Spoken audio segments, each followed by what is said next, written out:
The wheat field behind the north fence had gone the color of old gold in the October light, miles of it still, quiet.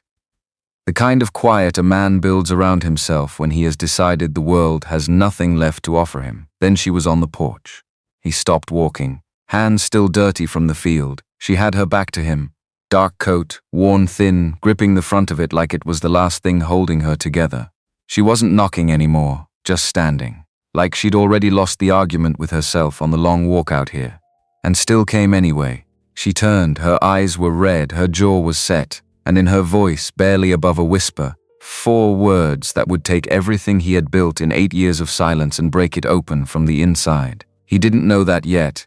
He only knew she was Earl Reed's daughter, and Earl Reed had never asked him for anything, until now. The wheat field had gone gold, not the soft gold of early season, the deep, stubborn gold of October refusing to let go, miles of it behind the north fence, still, quiet. The kind of quiet a man could convince himself would last forever if he worked at it long enough. Dion Harper had been working at it for 8 years. He came around the corner of the barn that afternoon, with dirt past his wrists and his shirt damp from 4 hours in the field. Wasn't thinking about much, whether he'd left the back gate latched, what he had in the refrigerator worth calling dinner. The usual inventory of a man whose days had settled into a shape he no longer questioned. Then he saw her on the porch. He stopped walking. She had her back to him. Dark coat, older style, washed so many times it had lost its original shape but kept its warmth. Hair pulled back low at her neck. Boots that had walked a long way on dry red dirt. She wasn't knocking, wasn't waiting with any particular patience, just standing there. Like she'd already had the argument with herself on the 3-mile walk out here. Like she'd lost. Like she'd shown up anyway. Dion stood at the bottom of the steps. He didn't say anything yet. She turned. Arlene Reed, 32 years old. Earl Reed's daughter. He had seen her maybe a dozen times across as many years. At the feed store. At the Saturday market. At Earl's funeral 6 months ago, where he had stood near the back because he always stood near the back, and she had been surrounded by people the entire morning. And there are only so many ways to say I'm sorry to someone standing inside that kind of grief. He hadn't said anything to her that day either. Now she was on his porch.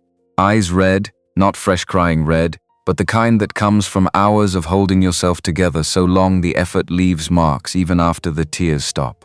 Both hands gripping the front of her coat. Like it was the last thing keeping her upright, he kept his voice quiet. Arlene, what's wrong? She looked at him for a long moment. The look of someone who rehearsed this conversation 100 times on the walk over and now can't locate a single word of it. Her mouth opened, closed. She dropped her eyes to the porch boards. Then she said it. My father told me you needed a wife, barely above a whisper. Like something she'd been carrying a long distance and was finally setting down. Dion didn't laugh, didn't ask her to repeat it. Didn't do any of the reasonable things a reasonable man might reasonably do when a woman appears on his porch after 6 months of near silence, and says something that makes no obvious sense on its surface, because the second he heard it, he understood more than she probably meant to say. He stepped up onto the first stair. The farm sat at the northern edge of Caldwell County, Georgia, where the county road turned to red dirt and the mailboxes started getting fewer and farther between. Wheat field running north along the back fence. 2 rows of vegetable beds along the east side. A chicken coop that leaned slightly to the left and had been leaning slightly to the left for 3 years and seemed fully committed to the lean. 2 dairy cows in the paddock with no names, because naming livestock creates complications a solo farmer doesn't need. An old red barn with a roof that held most of the time, and the house. 2 stories, wood-framed, built by his father's hands on his grandfather's land. Good bones. Plumbing that required negotiation. His mother had kept it full of light and the smell of something always cooking on the back burner.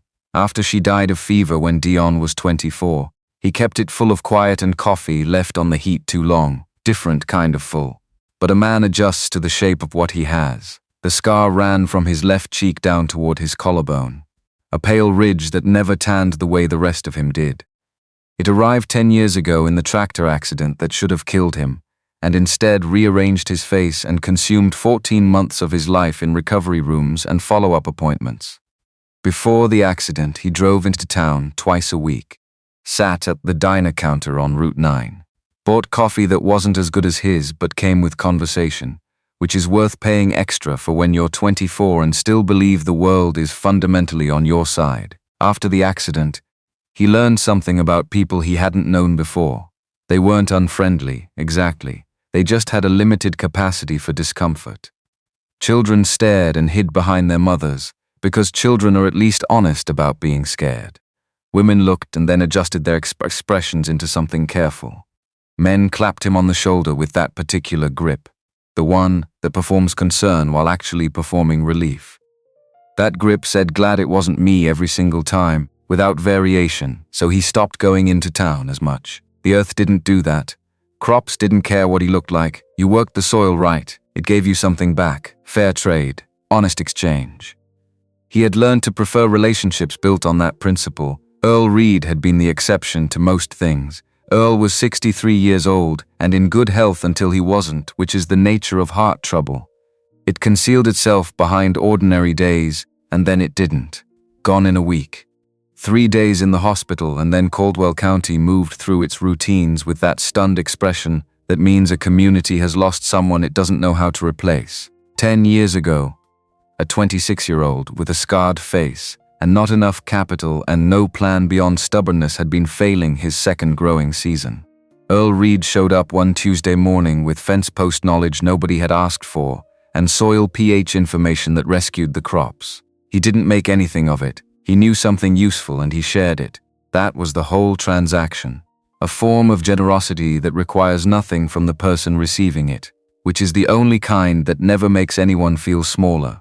When the bank started asking hard questions, Earl walked in and told 3 men in good suits that Dion Harper was worth a second chance. Had known him 6 months, didn't owe him a thing, did it because he had decided Dion was a person, and he acted on that decision accordingly. That was the kind of man Earl Reed was. And 3 months before he died, when he was already failing, when Dion had offered to drive to his place so he wouldn't have to make the trip and Earl wouldn't hear it, he drove himself out in that old green truck, sat down in the chair under the big sycamore at the edge of the yard. The leaves had been going yellow. The October air had that edge to it. Earl looked out at the field for a while without saying anything. Then he said what he came to say, "Dion, my girl Arlene is just like her mother, proud enough to starve before she'll take charity. When I'm gone, if she's in trouble, she won't ask anyone for help. But you know what it costs a person to need someone to believe in them. You know that from the inside." He paused. "Look after the girl, even if she won't let you." Dion had sat with those words for 6 months. Now Earl's daughter was standing on his porch, telling him what her father had said. Not knowing Earl had already been here. Not knowing this conversation had been planned from the moment that old green truck turned up the driveway, he stepped up onto the first stair. Not close enough to crowd her. Just close enough so this felt like a conversation between 2 people instead of a call across a distance. He met her eyes. He was right. Her head came up fast. Those dark eyes went wide with something that hadn't found its shape yet. Shock. And behind the shock, something that could go either way depending on what came next. She had prepared herself for polite rejection, for the kind of gentle dismissal that leaves a person with nothing real to stand on. She had not prepared herself for calm agreement. No, her voice cracked at the edges. "No, you don't understand. I have nothing to offer. I just lost my job. My landlord says I have to be out by the end of the week. I don't have money for another room. I don't have any family left." She stopped, swallowed hard. "If I come here, I'll only be a burden." That word. The way she said it told Dion everything about how many times she'd turned it over on the 3-mile walk out here. 3 miles on red dirt is a long time to argue with yourself. Long enough to talk yourself out of almost anything. She'd made it all the way to the porch anyway. Desperate enough or brave enough, and either way, she was here. Jaw set, eyes afraid. Whatever remained of her pride being used as the last structural support. Her eyes dropped to her worn shoes when she said the word burden, that downward movement. That was the thing that moved Dion from considering to decided. He said her name quietly. Just her name. She went still. "Your father was the best man I ever met in this county." His voice went rough somewhere in the middle of that sentence. He let it. 10 years ago I showed up here with nothing and no real plan. He taught me how to read the weather coming off the ridge, how to fix a pump when the replacement parts cost more than I had, how to look at soil in February and know what it would need by planting time. A pause. When the accident nearly took everything from me, he walked into the bank and told them I wasn't a failure. Said I was someone who needed more time and deserved the chance to prove it. Arlene's lips were trembling. He kept going. Before he died, he drove out here in that old green truck. He was already weak. I offered to go to him. He wouldn't hear it. Dion glanced toward the empty chair under the sycamore. The leaves had gone yellow and dry, and they moved in the October wind with a sound like turning pages. He sat in that chair and said, "Something I've been carrying for 6 months." She waited. Completely still, he said your pride was going to be the hardest thing to work around. That you'd show up with nothing and call it a burden when it wasn't. And he asked me to look after you, because he understood you wouldn't ask anyone yourself. The tears came then, all at once. She covered her mouth with one hand. The sound behind it was small and broken and had nothing to do with weakness and everything to do with a daughter who had just learned what her father had done quietly on her behalf while he was already running out of time. I didn't know. Her hand dropped. He told me he was going to visit an old friend. I didn't know he came here for that. He didn't want you to know. He understood you'd fight it. She wiped her face fast. Back of her hand, angry at herself for the tears, pulled her shoulders straight. Did the thing people do when assembling themselves back together in front of another person, which is always harder than doing it alone. But if I stay here, not quite a question. She already knew part of the answer. What will people say? They talk enough already. A pause. Mrs. Veal fired me and told everyone I stole a silver bracelet from her bedroom. I didn't, Dion. I swear I didn't take anything from that woman. She looked directly at him when she said it. Not a flicker of evasion. Not the careful stillness of someone managing their words. Just direct and flat and furious and afraid all at once. The expression of someone who leads with the denial because the accusation is always already in the room before they enter it. Dion said it without hesitation. I believe you. She stopped completely. Those 3 words landed somewhere she wasn't ready to be hit. Something loosened in her face that had been held rigid for a long time. She had not heard those words in that order recently, and receiving them now from someone she hadn't asked landed with a weight she clearly hadn't anticipated. This isn't charity. He moved on before she could retreat into the argument she'd prepared on the long walk out here. The farm is more than one person can manage well. The vegetable beds produce more than I can sell before things go bad. The house needs looking after. The paperwork for the county agricultural program. The weekend market logistics. The online orders I've been trying to build for 2 years without enough hours to do it right. I cannot keep up with all of it and also keep up with the actual farming. He held her eyes. You need a place to live. I need reliable help. We make a fair arrangement. Both sides get something real. Neither party owes the other a favor. Arlene studied him. The weariness of someone who has been offered things that turned out to be different than advertised. What kind of arrangement? We get married. Civil ceremony. Courthouse. Nothing elaborate. You'll have the legal right to stay here. Insurance coverage if you ever need it. A place nobody can take from you on 3 days' notice. He kept his voice even. Walking her through a contract, which he was. In return, you help with the house, the garden, the weekend market, the paperwork. You'll have your own room and your own life. Nothing beyond what either of us freely chooses. She was quiet for a long stretch. Her eyes moved across the wooden house behind him, across the gold field beyond it. Then they came back to his face, to the scar, the way eyes always came to the scar, not a choice, not a flaw in character, just the thing that happens. But what Dion had learned to watch for was always what came after the landing. Disgust, pity, or plain human assessment. He had become accurate at reading all 3. Arlene's eyes held none of the first 2, only exhaustion and careful measuring and something small she looked genuinely afraid to name even to herself. What do you get out of this? Barely a voice. Dion gave her a small, tired smile. Maybe a house that doesn't feel quite so quiet. The words came out simpler than he'd intended, more honest than he'd planned. He had been going to say something practical, said something true instead. And there it sat between them on the porch boards, small and real, and apparently capable of making her eyes fill again without warning. From somewhere towards the center of Caldwell, the old church bell on the square marked 6 o'clock. She stood in the fading October light, between one life and another, between everything that had been unraveling for months and whatever this might become. At last she drew a breath, lifted her chin. Eyes still afraid. Monday, he said. Courthouse opens at 9. We keep it simple, no ceremony, no guests, no noise. She nodded slowly. Monday, then he stepped up the last 2 stairs and reached past her to open the front door, held it open. Because whatever she decided tomorrow or Sunday or first thing Monday morning, she was not walking back to town in the dark, carrying everything she'd carried out here. Come inside tonight. Whatever you decide. You don't have to make that walk back in the dark. She stood at the threshold for a few seconds, looking at the open door the way a person looks at something they've spent a long time pretending they didn't want. Then she walked through it. The spare room had been his mother's. He hadn't changed much in it across the years of its emptiness. The wooden bed frame, the small dresser with the clouded mirror, the chair by the window facing east over the vegetable beds. In the evenings, when the light came at the right angle, it held a warmth the rest of the house had largely lost.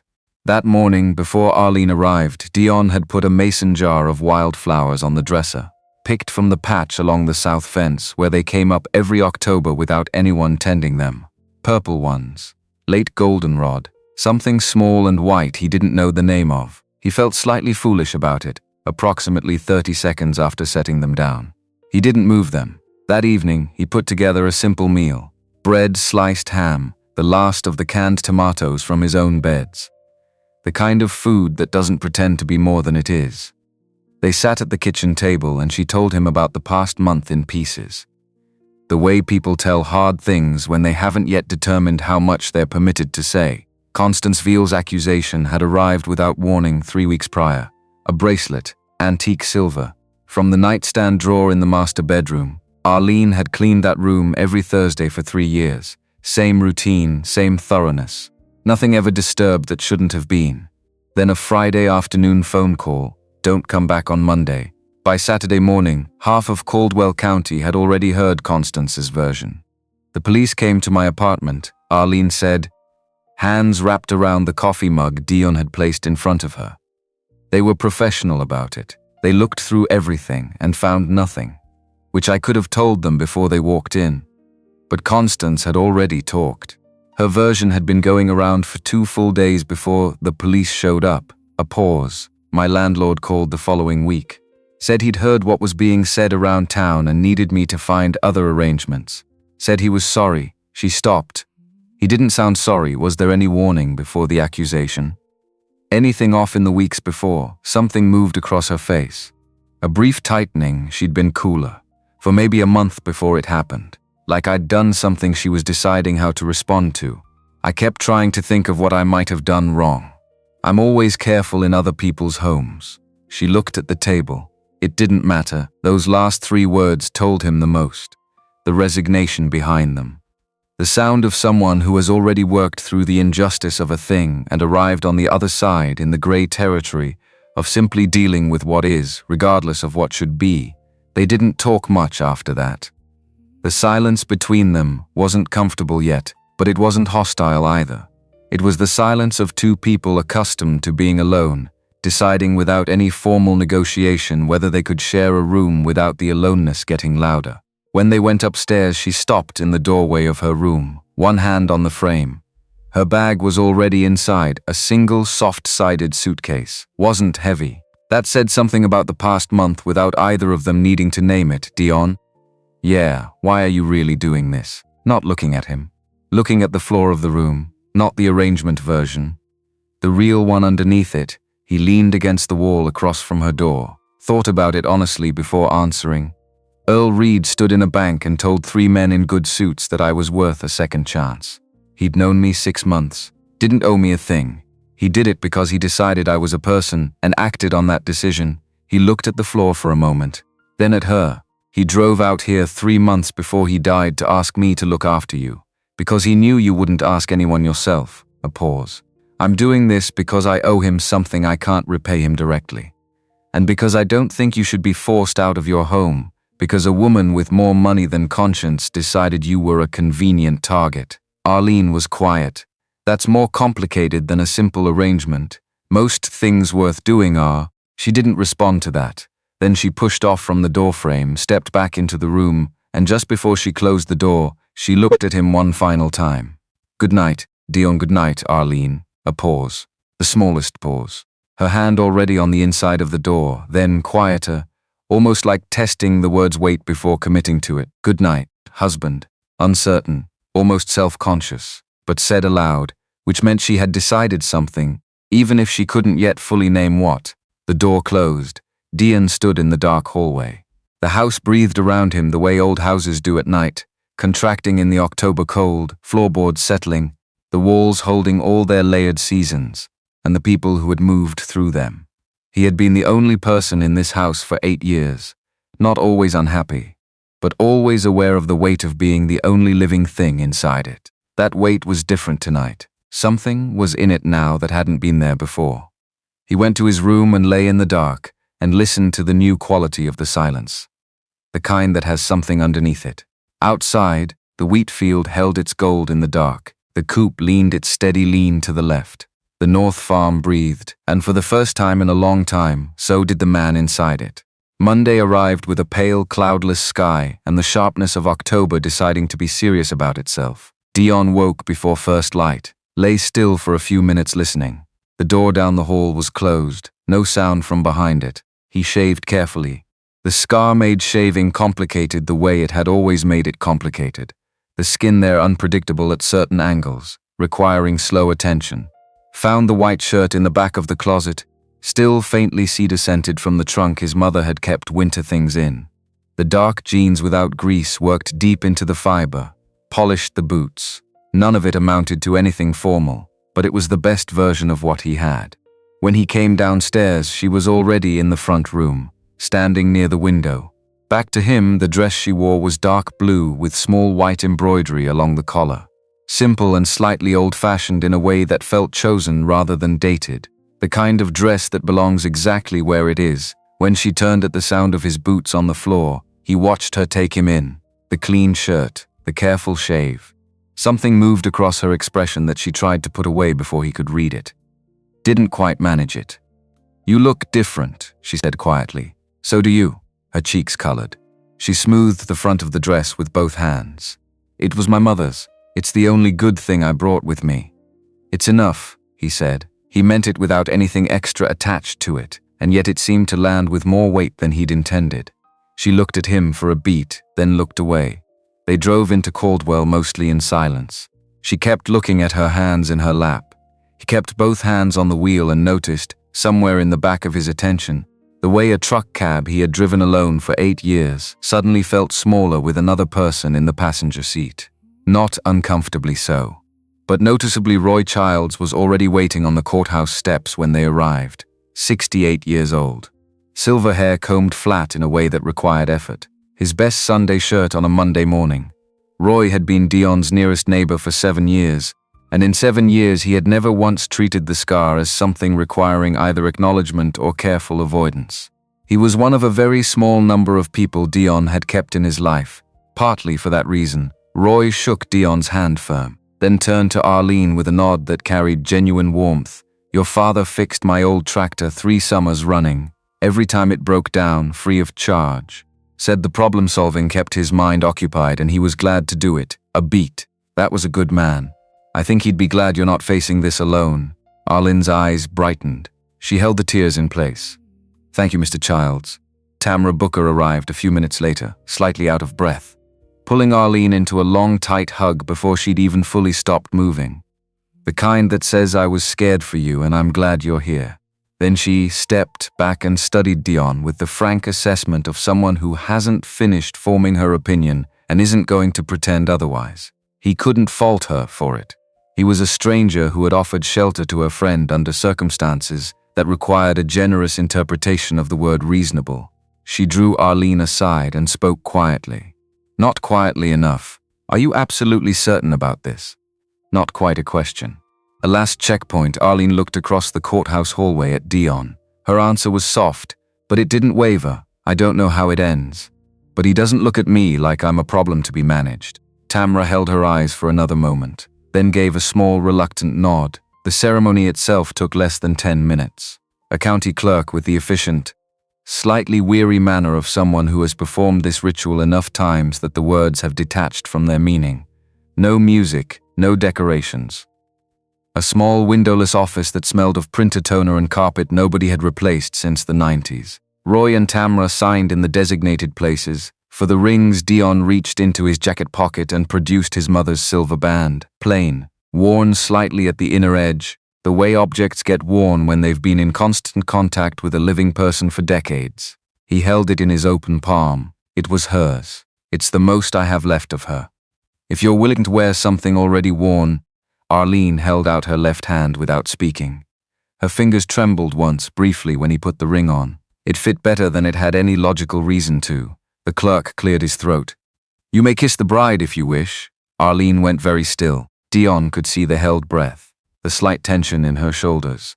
He moved slowly, deliberately slowly, giving her every available moment to decide. Because whatever else this was, it was not going to be a moment where he took something she hadn't offered freely. She didn't step back. He pressed his mouth to hers for the space of 1 second. Barely anything, the lightest possible contact. When he straightened, her eyes were wide and dark, and she wore the expression of someone who has just felt something they weren't expecting. He had felt the same thing, and hadn't expected it either. Roy clapped his hands once. The sound filled the small office. Tamra laughed through what had clearly become sudden tears. Congratulations, both of you. Now go home and eat something. On the drive back, Arlene sat with her hands in her lap and turned the ring slowly with her thumb. The way you turn something when you're checking whether it's real. After a while, she looked over at him. Your mother wore this ring 31 years, she said. Did she like farming? She liked my father. The farming came as part of the agreement, a brief pause. She complained about it every spring when it pulled him out of bed before sunrise. Then she'd carry coffee out to the field at 10 in the morning because she couldn't stand being in the house while he was out there. Arlene turned the ring slower. That sounds like a good arrangement, she said. And the word arrangement carried a weight in that sentence that it hadn't carried earlier in the week when they had first applied it to something else entirely. They turned onto the red dirt road running north toward the farm. She looked out at the wheat field coming into view, the gold still holding in the midday light, the red barn behind it, the house with its wooden porch and its slightly uneven roofline. It's bigger than I remembered, too big for one person. He looked at her, not anymore though, she didn't answer. But he saw her hand press flat against her leg, like steadying something that had shifted. Inside, he walked her through the main floor properly, the kitchen with its window over the east beds. The back porch that overlooked the garden rose stretching toward the far fence. The mudroom stacked with things that had never found a more specific category. Then upstairs to her room, she stepped inside and stood still for a moment. Just stood and looked at the space, the wooden bed frame, the chair by the window facing east, the dresser with its clouded mirror, and on top of it the mason jar of wildflowers he had placed there that morning, purple ones from the south fence patch. Late goldenrod, something small and white he had never learned the name of. She stood and looked at them without speaking. Then she turned around and her eyes were wet, but the tears in them looked different from the ones he'd seen on the porch 2 days ago. Those had been pressed down by weeks of accumulated damage. These were lighter, something closer to relief than sorrow. I didn't know what you'd want, Dion said from the doorway. I just thought a room someone's moving into should have something living in it. She said it quietly. Thank you, Dion. Not just for the room, she searched for the right words. For making me feel like I'm not something that got left behind. He didn't know what to say to that. So he nodded and went back downstairs to give her the room and the quiet and whatever time she needed to make the space feel like hers. That evening she moved around his stove with the careful attention of someone learning the personality of an unfamiliar instrument. In about 20 minutes she had produced from what he had in the refrigerator, something that made his kitchen smell entirely different than it usually did. Eggs with fresh herbs from the window box, toast with honey. The last of the fall tomatoes sliced and arranged as though presentation were worth taking seriously. Coffee made by someone who understood what the result was supposed to taste like. Dion took the first bite and sat quietly long enough that she began to look uncertain. Is something wrong with it? Nothing at all, he said. I'm just taking a moment to reconsider every meal I've made myself in the last several years, which accounts for a significant number of meals. The smile that crossed her face was the real kind. reached all the way into her eyes without any assistance from the will. First time he'd seen that particular version, it did something to the inside of his chest that he chose not to examine closely at that moment. They talked while they ate. She told him her mother died when she was 12. He told her his died of fever when he was 24, 2 years before the tractor accident, which meant he had lost both parents before he was 27, and spent the decade afterward building a version of himself that didn't require anything from anyone. One approach to survival, and a poor approach to living. She nodded when he said that. The nod of someone who recognizes a description from the inside. The silence that followed was a different quality from the earlier silences. Something had been named that people in first conversations don't usually name. The shape of a certain kind of loneliness, identified across a kitchen table by 2 people who had each been living inside it for years, and neither of them looked away from the recognition. When they went upstairs at the end of the evening and stopped in the hall, her door to the left and his to the right, Dion cleared his throat. Your room's on the left, mine's on the right. You can lock the door if it makes you more comfortable. I won't take it as an offense. She rested her hand on the doorknob, looked back at him. Good night, Dion. Good night, Arlene. She paused. A small hesitation, color in her cheeks that hadn't been there a few minutes before. Then, quieter than the first time she'd said it, and steadier. Good night, husband. This time the word came out differently than it had in the hallway 2 nights ago. Less tentative, less like a test being conducted, more like something she'd been turning over and had decided was accurate. She went into her room. The door clicked shut. Dion stood in the dark hallway. The October wind moved the sycamore outside, the distant sound of one of the cows shifting in the paddock, the boards beneath his feet adjusting to the temperature drop of late evening. All the usual sounds the house made, but underneath them something new. The quiet presence of another person's life behind a closed door. The fact that when he came downstairs tomorrow morning, he would not be the only person in the building. He had been the only person in this building for 8 years. He went to his room and lay in the dark and felt the house differently than he had felt it the night before. Not like a place he was simply occupying, like somewhere that had been, without any announcement, chosen. That distinction, small as it sounds when you try to describe it, was everything. Outside, the North Farm held its October quiet. The wheat stood in the field, the coop leaned its reliable lean, the sycamore moved in the dark wind. And in the house at the northern edge of Caldwell County, Georgia, 2 people who had each been alone for too long lay in separate rooms on the same floor and listened to the house breathe. Neither of them fell asleep quickly, neither of them minded. The second week looked different from the first. The first week you manage logistics, where things belong, how to move through a shared kitchen without constant collision, whether the silence at the table carries meaning or carries nothing. The second week, the logistics begin to settle, and what lives underneath them becomes visible. What was underneath was this. Arlene Reed knew things Dion Harper didn't know, and watching her apply that knowledge was doing something to his interior architecture that he hadn't anticipated and hadn't budgeted for. It started with the tomato beds. He came around the corner of the barn on the 3rd morning after the courthouse and found her already out there in the early light. Gray dress, hair pulled back, crouched in the dirt without any apparent concern for the gray dress, her hands working the soil around the base of the nearest plant with the attention of someone who had done this many times and had formed opinions about the correct way to do it. Dion stopped at the edge of the bed. She didn't look up. These need stakes, she said. The fruit weight is pulling the main stems sideways. Another week and you'll have breakage. He looked at the plants. He had been looking at those plants for 6 weeks and had not noticed that. The lettuce on the east end needs to come out now, she continued, moving along the row without standing up, duck walking through the dirt. Leave it 3 more days and it'll be too bitter to sell. She sat back on her heels and looked up at him. Something in her expression was different out here. Less guarded, more direct. This was ground she trusted. What? She said. I'm wondering why someone who clearly knows what she's doing was cleaning houses for a living. Something shifted in her face. She looked at the middle distance for a moment before she answered. My mother grew everything. We didn't have much money when I was growing up, but we always had food because she made the ground work for us. A pause. After she died, I kept her garden going, My father tried to help, but he had no patience for it, so it fell to me. I liked it. The ground doesn't pretend. You put in the work or you don't. The plants will tell you which. Dion sat down on the edge of the raised bed. No concern for his genes. Earl never mentioned you had a garden. Just containers by the end. In the window of the apartment, she looked at her still dirty hands. You can't grow much in containers, but you can grow something. They stayed there in the morning light, in the dirt between the tomatoes that needed staking and the lettuce heading toward bitter. Two people who had both spent years being useful to a piece of ground and not much else. Sitting in the place where that kind of usefulness made sense, Dion didn't know what to do with that. But he registered it carefully. She had every tomato plant staked by that same afternoon.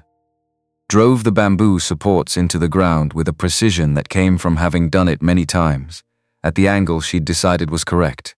The plants stood straight afterward, more orderly than they had been under his management, less like a collection of things growing wherever they happened to decide, more like a garden someone was paying attention to. He asked her that evening what else she needed for the beds.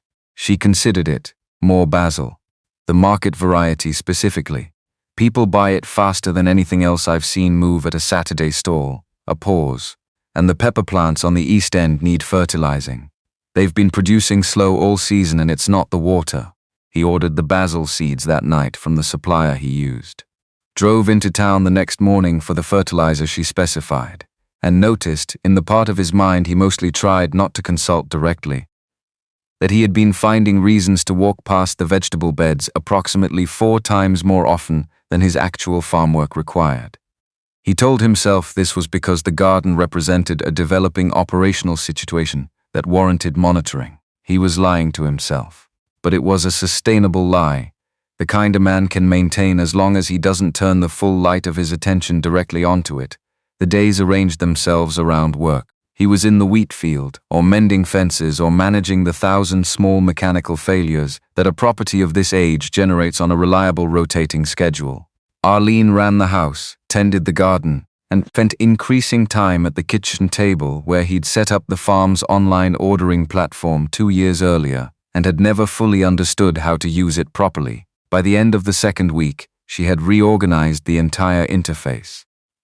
Replaced the product listings with new descriptions and photographs she had taken herself in the garden, in good morning light. The number of specialty herb orders for the following month had doubled. He learned about this because a notification appeared on his phone from the platform. Incoming orders requiring confirmation. He came in from the field that evening and stood in the kitchen doorway. Did you update the listings? She didn't look up from the laptop. The photographs you had were taken in poor light. The descriptions weren't accurate. The rosemary was listed simply as fresh herbs, which describes everything in the garden. I specified the variety, the harvest date, and the fact that it's grown without pesticides. Because it is, I didn't ask you to do that. You didn't tell me not to. She looked up then, direct, calm, waiting. If it's overstepping, say so and I'll restore the original listings. It was not overstepping. He confirmed the orders and went back outside and stood in the yard for a minute, thinking about the quality of a person who sees a problem and fixes it, rather than asking permission to address it. Earl Reed had operated exactly that way. Showed up with fence post knowledge nobody had requested and soil pH information that rescued a second growing season. Hadn't made anything of it, simply knew something useful and shared it. His daughter had inherited the approach without apparent effort, and without apparent awareness that it was anything other than ordinary, which, Dion was beginning to understand, was what made it remarkable. The conversation about Constanceville assembled itself across those first 2 weeks in pieces rather than all at once. That is the nature of those conversations. You set down one part when it feels safe to set it down. You pick up the next piece a few days later. Eventually the complete picture is in front of you. Arlene had worked for Constance for 3 years. Not because it was the only available work in Caldwell County, but because it paid better than anything else in that category by a margin that mattered. She had been supporting herself since her father's health began failing. The Bills had developed firm opinions about what she could afford to be selective about. 3 years of consistent work, nothing misplaced, nothing damaged, no conflict that wasn't resolved before Constance had cause to notice it, then the bracelet. Dion had known about Constance Veal the way everyone in Caldwell County knew about her, from a careful distance. She had settled in the county approximately 15 years back, with a settlement from a marriage that had produced significant money and significant unhappiness, and she had used that money to insert herself into the local economy in ways that were technically lawful and practically predatory. She bought land from owners at their most vulnerable. She had acquired a minority stake in the county's community bank when the previous shareholders needed liquidity and had nowhere else to turn. She sat on the boards of 3 local organizations and used each position not because she cared about what the organization did, but because proximity to community decisions was useful currency. She had approached Dion about purchasing his property 4 years prior, sent a representative first, came herself when the representative returned without the answer she wanted. The offer was below market value, and the conversation conducted itself from a height. She spoke to him the way a person speaks to someone they expect to be grateful for the attention, which is not a register that brings out Dion's cooperative instincts. He said no twice without ambiguity. Since then, the farm had developed a pattern of low-grade interference from the surrounding community. A store that had bought his specialty produce for 2 consecutive seasons declined to renew without explanation. A rumor, untraceable, never specific enough to confront, about concerns regarding his water source.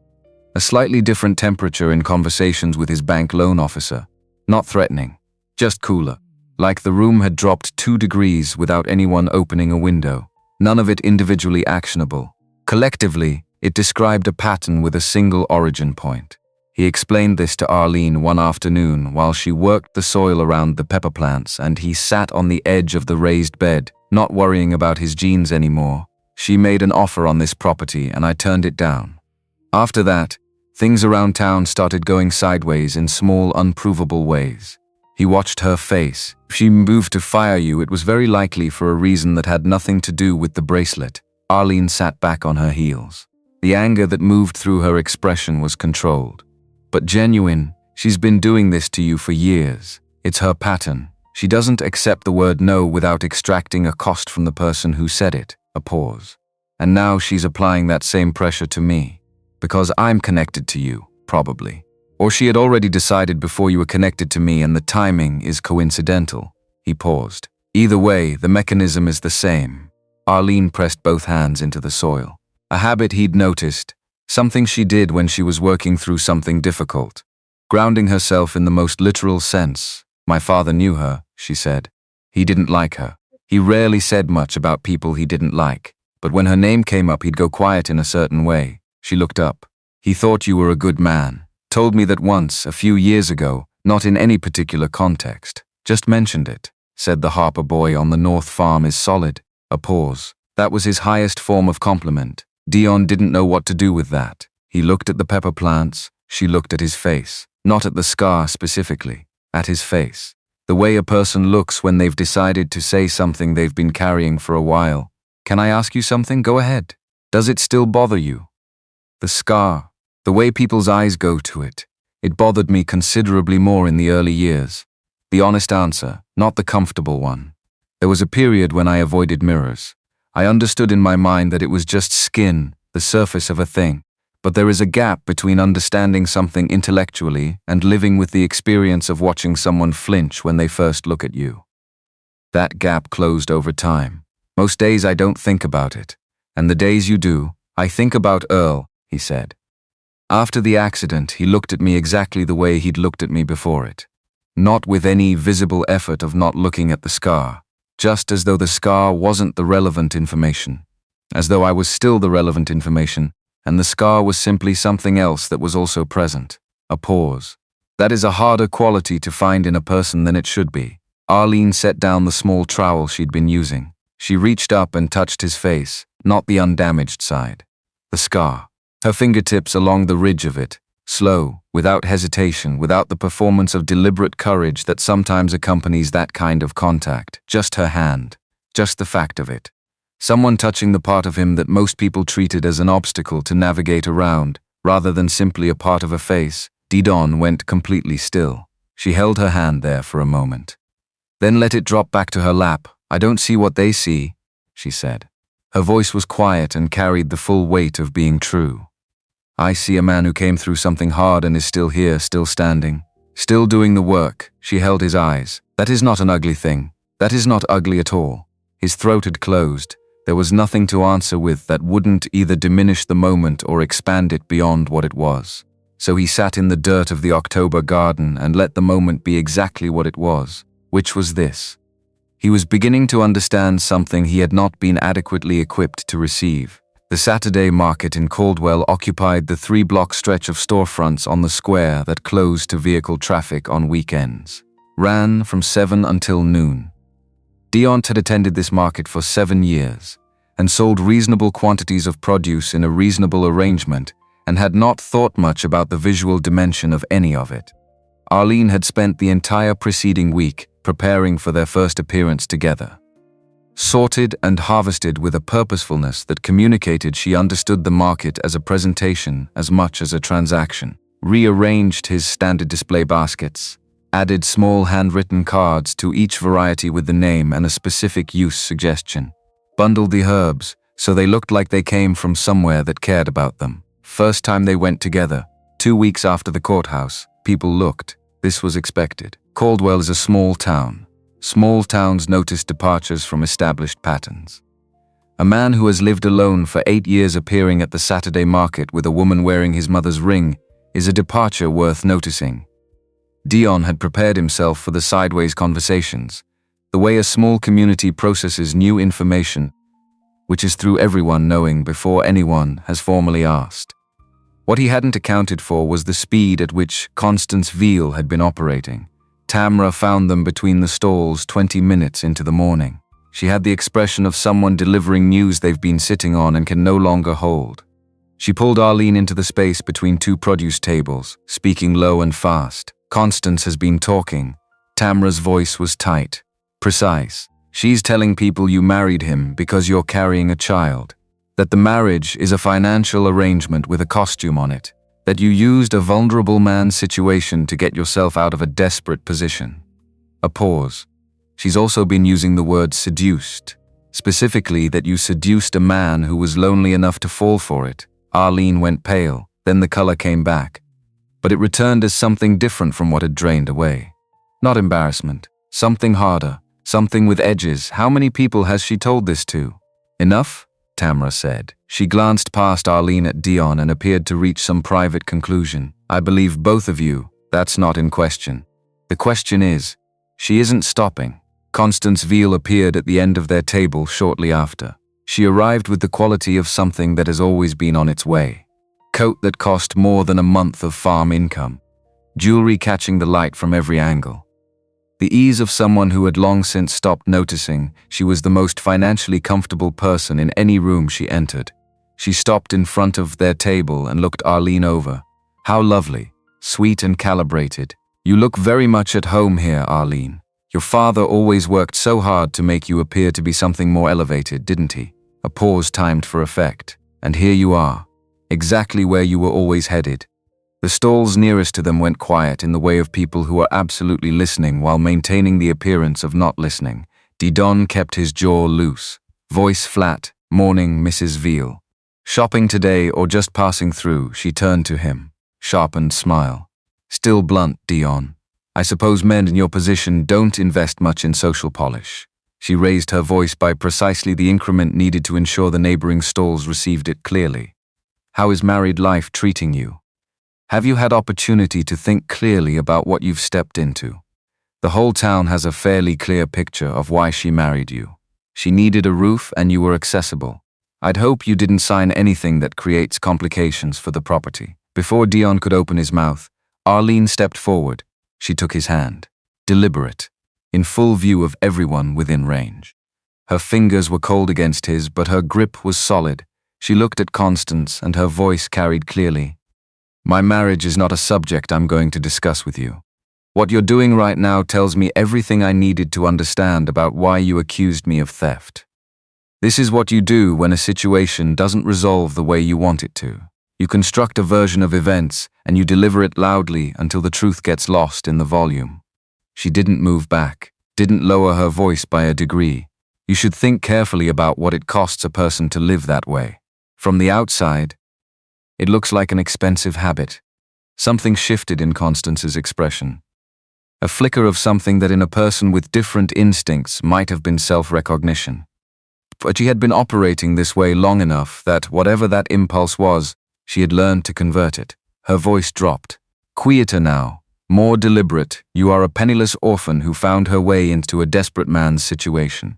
I made one phone call to your landlord and you were gone in a week. I am capable of undoing every connection you have assembled since then. Arlene's grip on Dion's hand tightened, but she didn't move back an inch. You already tried, each word level and placed. You took my employment. You arranged to put me out of my home. You spread lies about me to people who accepted them because you have resources and I didn't. A beat. And I am still standing here. Constance had a response ready. She always had responses ready. And it came out low and aimed to damage. The truth is you came to his bed before you came to his courthouse. The truth is the ring is a prop, and everyone at this market has already worked that out. The silence that followed had texture. The texture of a community pausing to decide something about itself. Arlene went white. Dion felt the tremor move through her hand into his. He stepped forward. Arlene is my wife before the law and before God. His voice came out slower and harder than he'd calibrated for, which was acceptable. Slow and hard was precisely what the moment needed. She has more integrity than any lie assembled out of spite. Anyone here who wants to say something about my wife can say it directly to me. But I will not stand at this table and watch someone drag her name through a public street to settle a business grievance. Pastor Jerome Odom had been at the far end of the market collecting produce for the church's weekly community meal program. He walked toward them with the unhurried certainty of a man who has spent enough years in the presence of human conflict to understand that speed rarely improves it. He looked at Constance with the disappointment of someone who has moved past anger into something quieter and sadder. Those are serious accusations without any supporting evidence. This community is built on better principles than that. I would ask you to apologize or to go home. Constance looked at the faces around her, at how the morning had arranged itself against her without any single person making a production of it. She spoke quietly. Just to the two of them, this conversation is not finished. Then she turned and walked away. The market around them slowly, collectively exhaled. Arlene stood beside Dion with her hand still in his and the tremor still in it. She was not crying, but it was a near thing. The cost of what she'd just done was written in the way she was holding herself. Spine straight, chin level, the posture of someone who has used the last of something and is standing on the other side of the using. Dion leaned down and kept his voice for her alone. Are you all right? She looked up at him, eyes red at the edges, but they had not broken. No, she said, but I'm not going to let her be the one who decides what I am. 4 days after the market confrontation, Dion saw it coming from the wheat field in the morning. The cloud line sitting on the western horizon was too low and too consistent. He had been reading this sky for 10 years. The atmosphere over this part of Georgia has its own vocabulary, and he had learned most of its grammar. This configuration meant serious weather approximately 8 hours out, the unmanageable kind. He came in at noon and found Arlene at the kitchen table with the farm's laptop. Significant storm coming in from the west. Arrives after dark. I need to secure the barn, cover the stored hay, lock down the tools. He was already pulling on his jacket. Can you get the chickens inside? Close all the ground floor windows and fill the emergency water containers in the mudroom. She was on her feet before he finished. How much time? 6 hours. Possibly less, then stop explaining and go. They worked separately through the afternoon. He moved between the barn and the tool shed and the paddock, where the cows needed to be shifted to the covered section before the ground turned to mud.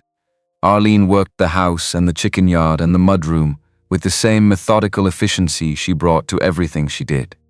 He could hear her across the yard at intervals, the bang of window latches being secured, the scrape of water containers being dragged across concrete floor to the filling position. The sky went dark well before it should have. By 5 in the afternoon it looked like 8. The wind came up from the west with the purpose of something that has finished warming up and is fully committed. The rain arrived while Dion was still in the barn tightening the tarp across the hay bales. Not gradually.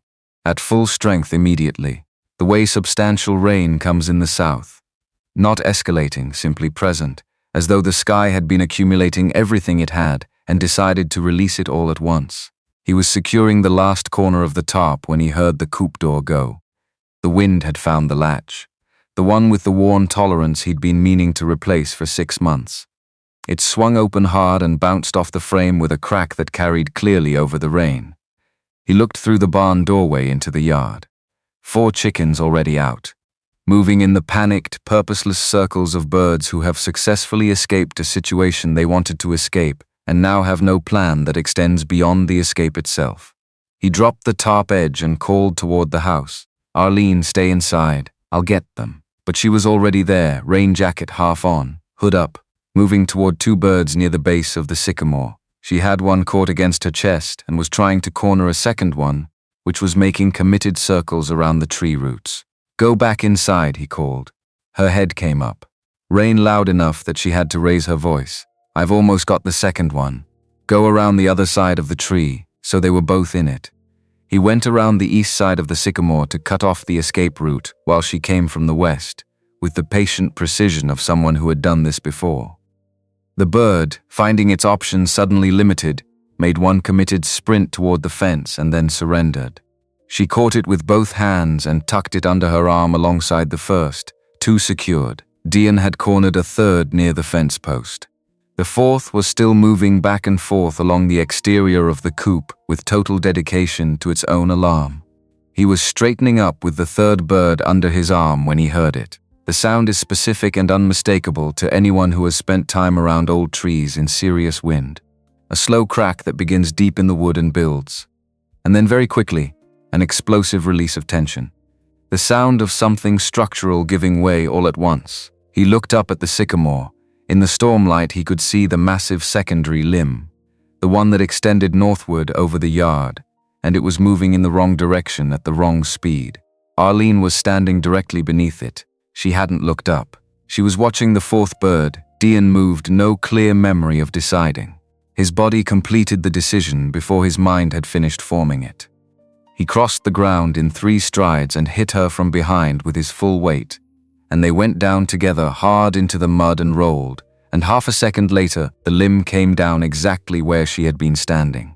The impact drove into the earth and sent a vibration through the ground that he felt through his entire body.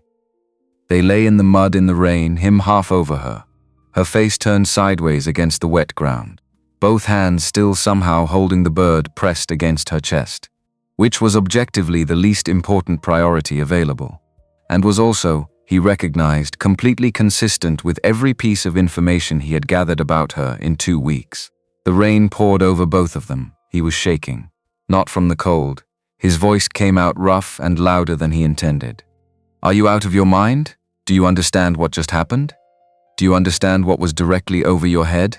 She turned her face to look at him.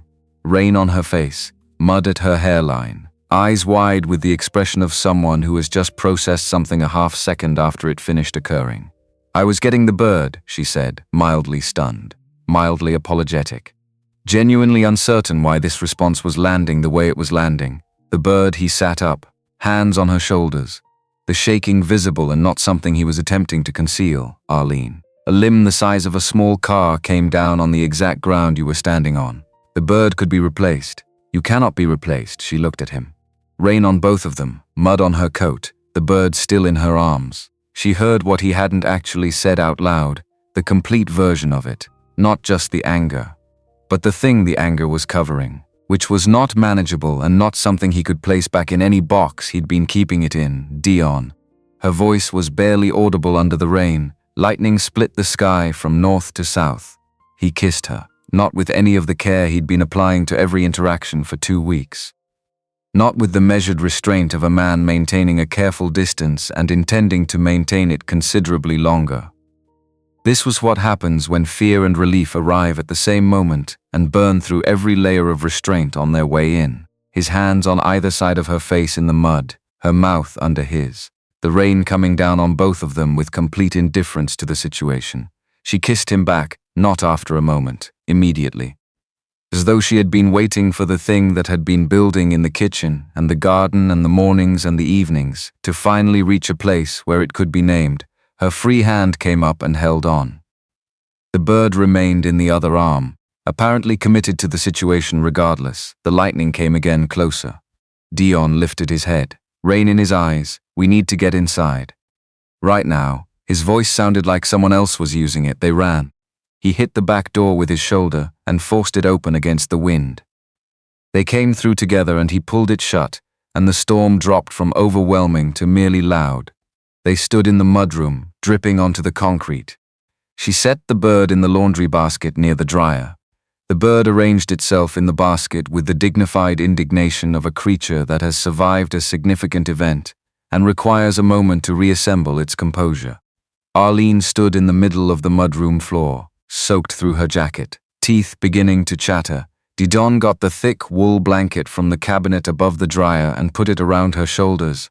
Get out of the wet things. There are dry clothes in the chest in the front room. She looked at him, rain still on her face.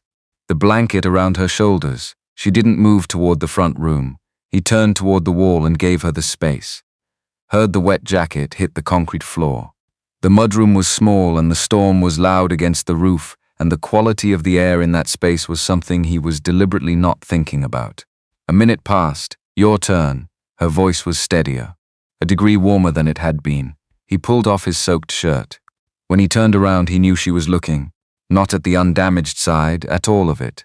The scar on the face she had touched in the garden, the scar on the shoulder, broader and rougher. The one that ran down the left side from the rib line, a landscape of skin that hadn't resembled itself since the night the tractor went wrong. 10 years of other people's eyes navigating around this. The reflex he'd built said, name it first. Deflect it with something small and self-deprecating. Move the conversation along before anyone else can move it for you. His voice came out before he caught it. Not much to look at, I know, she answered immediately. No preparation. None of the extra gentleness people extend when they are working toward a truth they want to cushion first. You're beautiful to me, quiet, without any ornamentation. Every part of you is exactly what you are. And what you are is a man who just threw himself into the mud to pull me out of the path of something that would have killed me. A pause. So I'm not going to apologize for looking. He turned fully toward her. She was wearing the old flannel shirt she'd found in the chest, oversized, falling nearly to her knees, wet hair over her shoulders, bare feet on the concrete floor, the blanket held in her hands now rather than wrapped around her, not closed. She was not looking anywhere else. He walked toward her slowly. Not from uncertainty, because he wanted her to have every foot of the distance to decide with. Arlene, his voice came out rough at every edge. What happened out there? That wasn't only the storm, she cut in. Her voice wasn't entirely steady, but it was absolutely clear. Then don't reduce it to something smaller than it was. He stood 2 feet from her in the mudroom with the storm working on the windows and the bird settled in its basket, and every careful structure he had built around himself across 8 years of being the only person on a property where nobody asked anything of him except that he keep it running. All of it felt very thin. I don't know the exact moment it started, he said. Maybe the afternoon you came. Maybe the first morning you stood in my kitchen. Maybe the minute you put your hand on my face without making any decision about what you were going to find there. He stopped. But when I thought I was about to watch you get hurt tonight, I understood something I had been choosing not to understand. She waited, present, completely still. I've fallen in love with my wife. The words came out plain and direct. No approach, no softening. Just the fact, finally stated in a place where it could be heard. The tears came to her eyes and mixed with the rain that was still on her face. I love you. Her voice broke around the edges. But the words themselves didn't. I think I started loving you the day you held a door open for me and didn't ask what I owed you for walking through it. And every day since then I've loved you more. Which was very much not part of the plan. She stopped. A sound that was partly a laugh and partly something less composed. That was very much not part of the plan. He reached out and placed his hand against her cheek. She leaned into it. Then no more separate rooms, he said. No more arrangement. If you want it, I want this marriage to be real in every sense. She looked up at him. I want it, she said. Simple. Certain the words of someone who has already done the deciding and is just saying so now. Outside, the storm threw itself against the farm with everything it had. Trees groaning under the load of it. Rain on the roof, like a sustained percussion. The distant crash of something in the yard that would require assessment in the morning light. Inside the old farmhouse.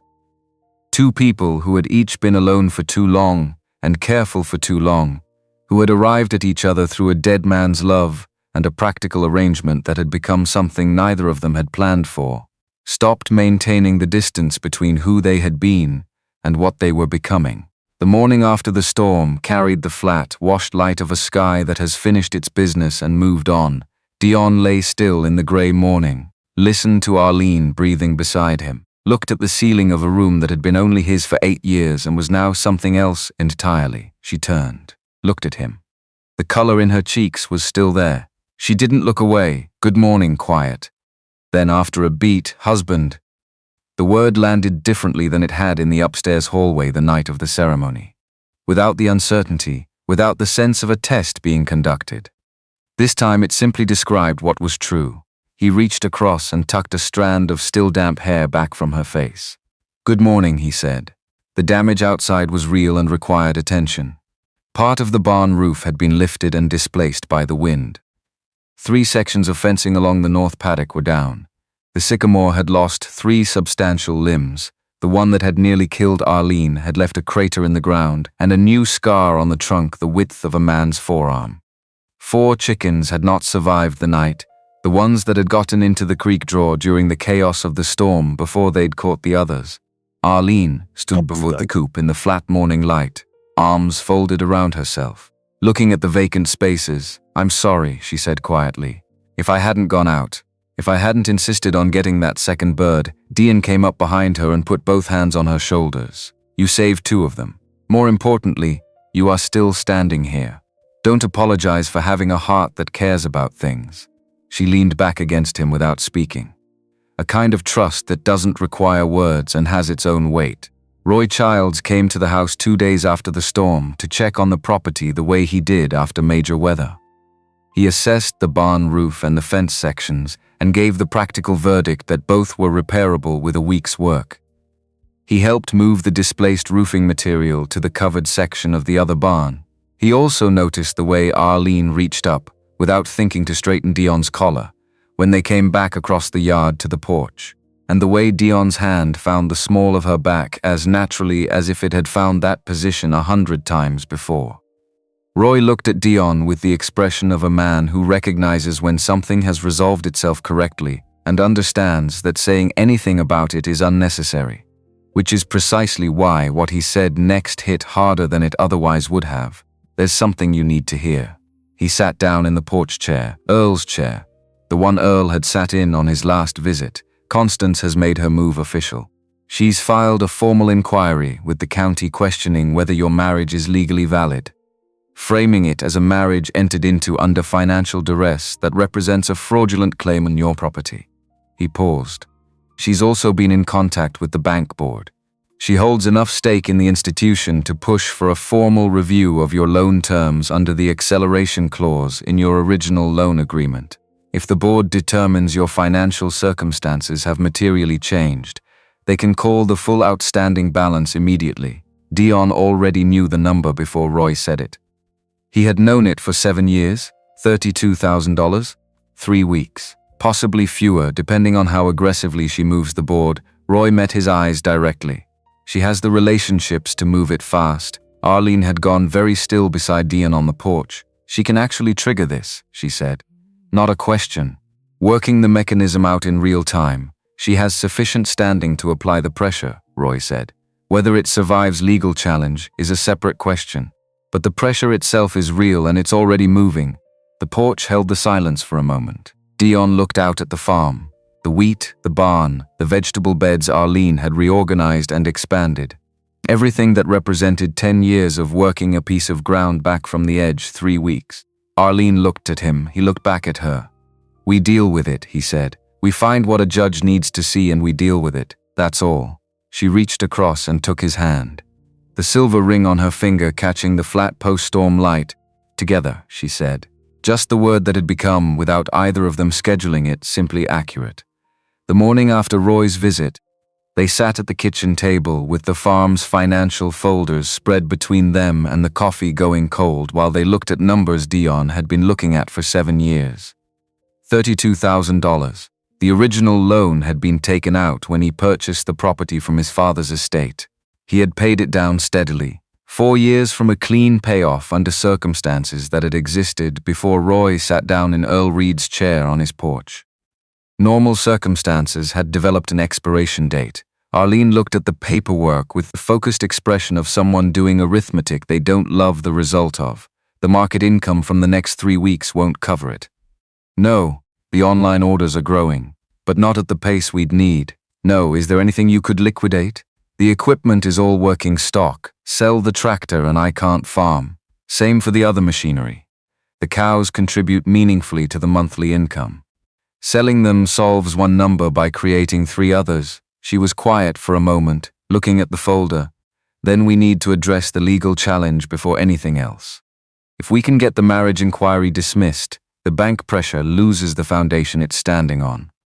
Constance's ability to influence the loan board depends on the claim that the marriage is fraudulent. If that claim fails in front of a judge, her leverage over the bank fails with it. She had arrived at the correct analysis before he had. Roy knows a lawyer in Caldwell, Dion said. Daniel Okafor. He handled a property boundary dispute for the Henderson family 2 years ago and won it cleanly. Set up the meeting. They met with Daniel Okafor the following morning in his office above the hardware store on the square. Mid-40s. Methodical. He listened to all of it without interruption. The circumstances of the marriage, the timeline, the courthouse ceremony, Constance's inquiry with the county, the bank pressure, the specific language of the acceleration clause in the loan agreement. He asked questions for nearly 40 minutes. Then he set his pen down. The marriage inquiry is the more manageable piece. Pastor Odom was present at the market and witnessed the public confrontation directly. Roy Childs and Tamra Booker both witnessed the ceremony. Multiple community members can testify from their own observation that this relationship developed visibly and without any indication of coercion. Constance's claim is going to struggle against direct testimony from credible witnesses. He tapped his pen on the folder. The bank question is more complicated. The acceleration clause gives the board technical standing to review your loan. What we need is something that unchallenges Constance's standing to influence the board's decision in the first place. Something that shifts the ground under her. How do we establish that? Dion said. If she's done this before, used financial positioning to acquire property from people who were vulnerable, there may be a record of it. County Clerk's Office, Property Transaction Archives, recorded complaints. Something that reframes the conversation from defending your situation to exposing hers. Tamra called that evening and offered her cousin, who worked in the county records division, as an unofficial set of eyes on the public archive, not in any formal capacity. Just someone willing to look at what was accessible to anyone with patience and a reason to look. 3 days passed. Tamra's cousin found fragments. Property transactions with timelines that were unusual but not individually conclusive. A recorded complaint that had been filed and appeared to have gone no further. Pieces of a picture that raised questions without yet providing answers that could stand in front of a judge. On the 4th day, a Tuesday, 11 days after Roy had delivered his news on the porch, Dion woke at 2 a.m. to the thin line of light under the bedroom door. He waited a moment, then another. He got up. Arlene was at the kitchen table. Laptop open. A folder of photocopied documents spread across the surface in the arrangement of someone who had been reorganizing them for hours. A notepad beside her with columns of dates in her handwriting. Her coffee was cold and had been cold for a long time. She didn't look up when he came in. "You should be sleeping," she said. "So should you." He pulled out the chair across from her and sat down. "What are you working on?" "The Grimes transaction." She pointed to a document on the left side of the spread. Constance purchased a parcel of land from Arthur Grimes 3 years ago. 22 acres on the county's western edge. The sale price was below market, but not dramatically. Low enough to look like a friendly arrangement, not low enough to look like obvious theft. She moved her finger to the notepad. "But look at this date." Dion leaned forward over the table. The sale had closed on a Tuesday in March, 3 years prior. The date on the deed was unambiguous. "Now look at this." She slid a second document across. a photocopy of a hospital admission record, the administrative header, which becomes public record when submitted as part of a county dispute filing. Arthur Grimes, admitted to Caldwell County Regional Medical Center. The admission date was the Thursday before the sale closed, 5 days before the deed was signed. The admission diagnosis category on the header reads acute neurological event, Arlene said. That is the clinical language used on public admission records for stroke. Dion looked at the two documents side by side. The Grimes family filed a complaint with the county 8 months after the sale, she continued, claiming the transaction occurred while Arthur was incapacitated and unable to give valid consent. The complaint is in the archive. Nobody acted on it, she sat back. If Arthur was admitted to the hospital on Thursday with a stroke severe enough to require inpatient care, and the land sale closed the following Tuesday, 5 days later, then the signature on that deed was obtained from a man who was not in a position to give legally valid consent. The kitchen was quiet around them. Outside the window, the November night was dark and cold, and entirely indifferent to what was being assembled across the kitchen table. Dion looked at the two documents. Then at her. The family filed a complaint and nothing happened. Nothing happened because Constance has relationships within county administration that cause things to slow down or stop when she wants them to. But the complaint exists on the public record. The hospital admission date is on the public record, and the two dates do not reconcile with the legal requirement for competent consent at the time of signing. He looked at her across the documents and the cold coffee and the 2 in the morning kitchen. We need Arthur Grimes himself. The documents establish the timeline. But a judge is going to want testimony from someone who was there. He's at the Pines Rest facility on Route 9. 12 miles out, she checked her notepad, 78 years old. He had a second minor event about 18 months ago, but according to the family's complaint, he's been coherent and communicative throughout. The family simply didn't have the financial resources to push a lawsuit against someone with Constance's capacity to defend against it. I'll go with you in the morning. I'll go alone, she said. Immediate. Certain. He'll respond better to one person than two, and he'll respond better to someone with a connection to Earl. She held Dion's eyes steadily. His wife and my mother were in the same church auxiliary for 15 years. He knew my family before I was old enough to know his name. She was right about all of it. All right, he said. She nodded, added a line to her notepad. Go to sleep, she said. One of us needs to be functional in the morning. He got up and poured the cold coffee down the drain and made a fresh pot and put a mug in front of her and sat back down across the table. She was already reading the next document. He looked at the woman across the table, at the documents she had found, at the hours she had put in while he slept, at the notepad with its columns of dates that might, if they were careful enough, be enough. He thought about Earl Reed sitting in the chair under the sycamore, already failing, voice still deliberate. Look after the girl. Even if she won't let you. He looked at the woman across the table. She was looking after all of them. The Pines Rest facility sat on the eastern edge of Route 9, 12 miles outside Caldwell proper. Arlene drove out alone the following morning while Dion stayed at the farm. He fixed the north fence sections the storm had brought down. Started on the barn roof assessment. Found himself checking the end of the driveway more often than the fence work required. She was gone for just under 2 hours. When she came back, she pulled the truck up to the house and sat in it for a moment before getting out. He gave her the minute she seemed to need. Then she came in through the back door and sat down at the table, placed both hands flat on the surface. Looked at them. He remembers, she said. He remembers all of it clearly. Arthur Grimes had been sitting by his window when Arlene arrived, 78 years old. The years and the second event had made him physically smaller. But when she said her name, when she said whose daughter she was, he went quiet for a moment. Then he said Earl Reed was a good man, and that the world consistently produced fewer of them than it needed. Then she asked him about the land transaction. He said it simply. No rehearsal in it. I was in the hospital. They came and told me it was documentation related to my existing property records. Benefit coordination. Something routine. I was on medication. My thinking wasn't clear.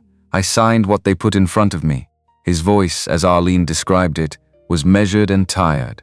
Not confused. The voice of a man who had understood for 3 years that something wrong had been done to him and had not found anyone willing to hear it until now. My daughter filed a complaint with the county. Nothing came of it. We didn't have the money to take on someone with Mrs. Veal's legal resources. Arlene had told him what was at stake. What the documents showed when placed side by side. What a judge would need to hear from him specifically. He had said it without hesitation. If Earl Reed's daughter is asking me to stand up in front of a judge and say what I know happened, then I'll do it. Earl would have done the same for anyone who needed it. Dion reached across the table and put his hand over hers.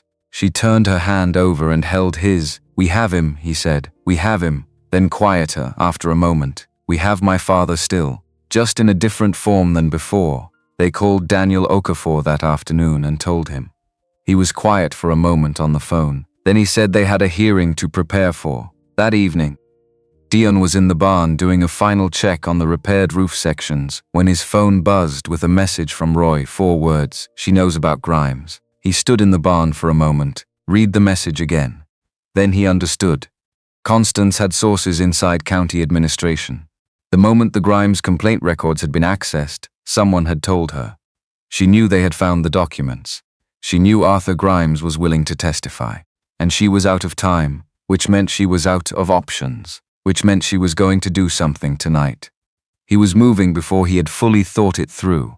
He came out of the barn and scanned the yard. The house lights were on. The sycamore was dark against the sky. The wheat field beyond it was darker still. Nothing moving in the yard. Then he saw it, a shadow at the far corner of the barn wall, then another, then a third, moving low and deliberate along the exterior wall with the specific intention of someone executing a plan they had worked out in advance. The smell reached him a moment later. Sharp. Chemical. Completely unambiguous. Gasoline. He was back at the house in 30 seconds. Through the mudroom door. Up the stairs, Arlene. She was already sitting up. Something in his voice had done it. 3 people in the yard. Near the barn wall. She was out of bed and moving. "Stay here," he said. "No," the word came out final. Without room for negotiation, we established that we go together. That hasn't changed. They went down the stairs in the dark without turning on any lights. Through the mudroom.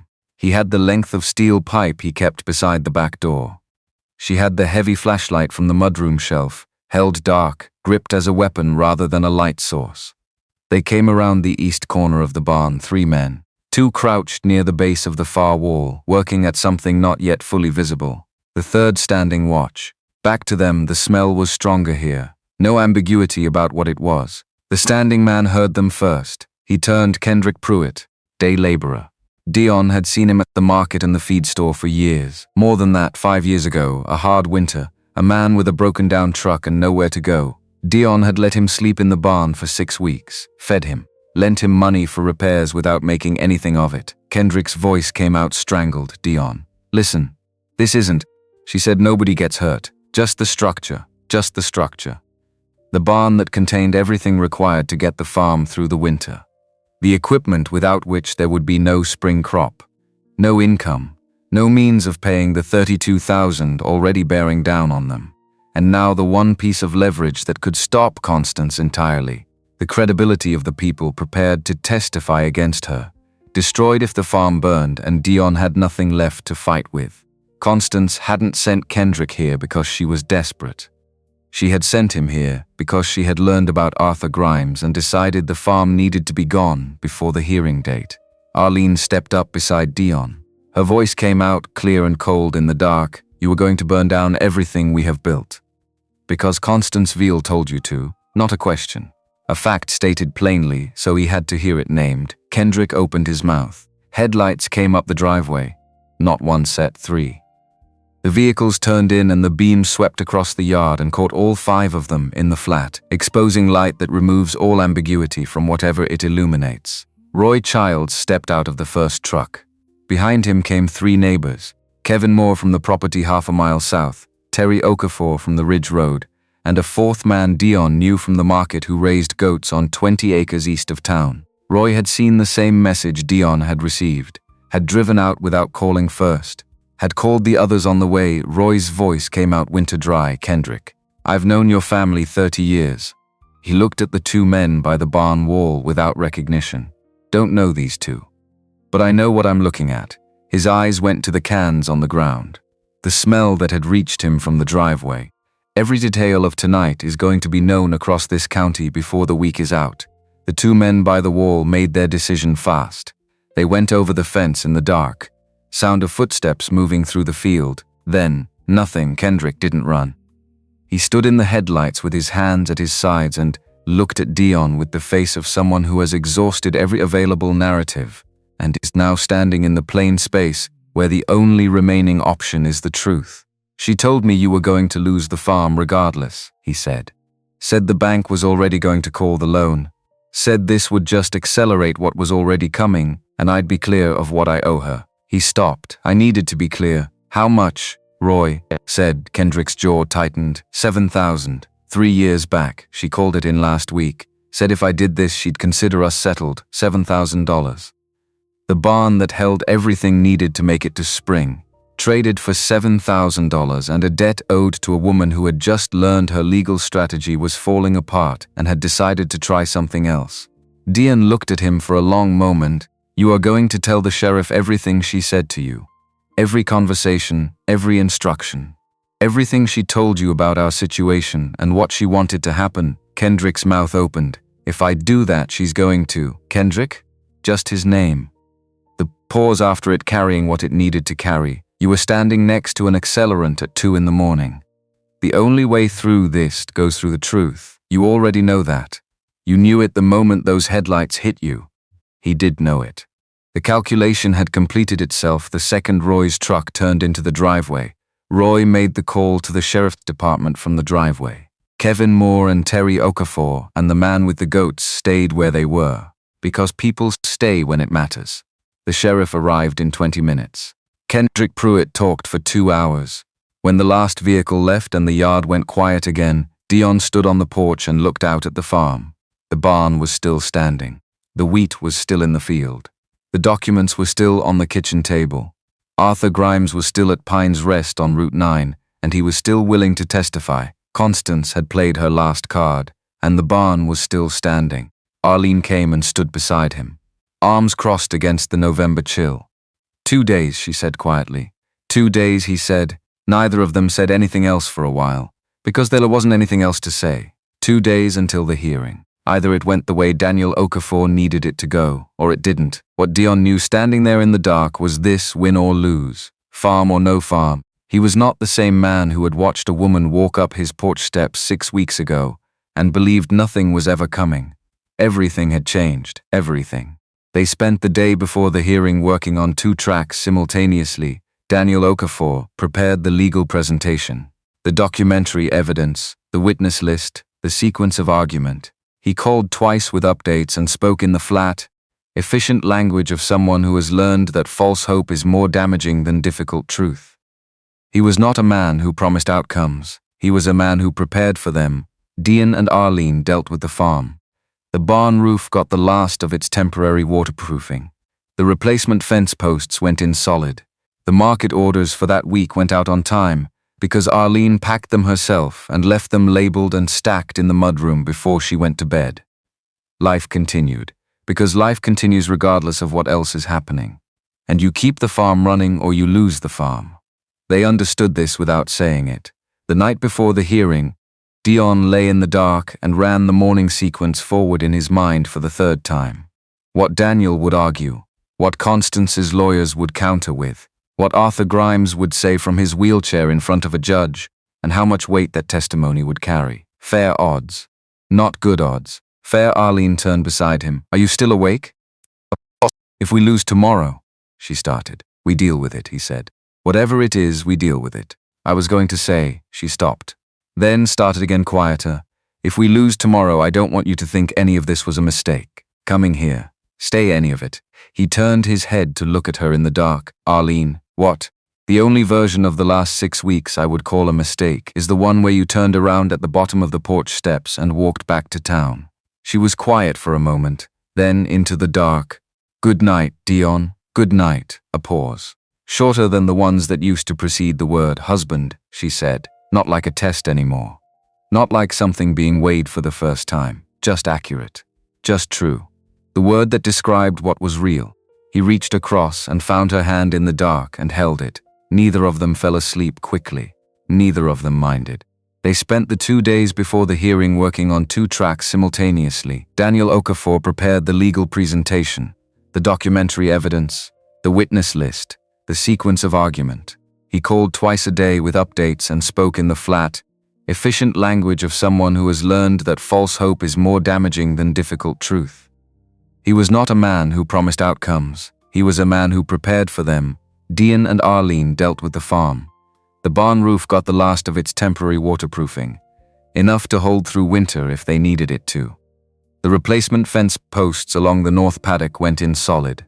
The market orders for that week went out on time, because Arlene packed them herself the evening before and left them labeled and stacked in the mudroom before she went to bed.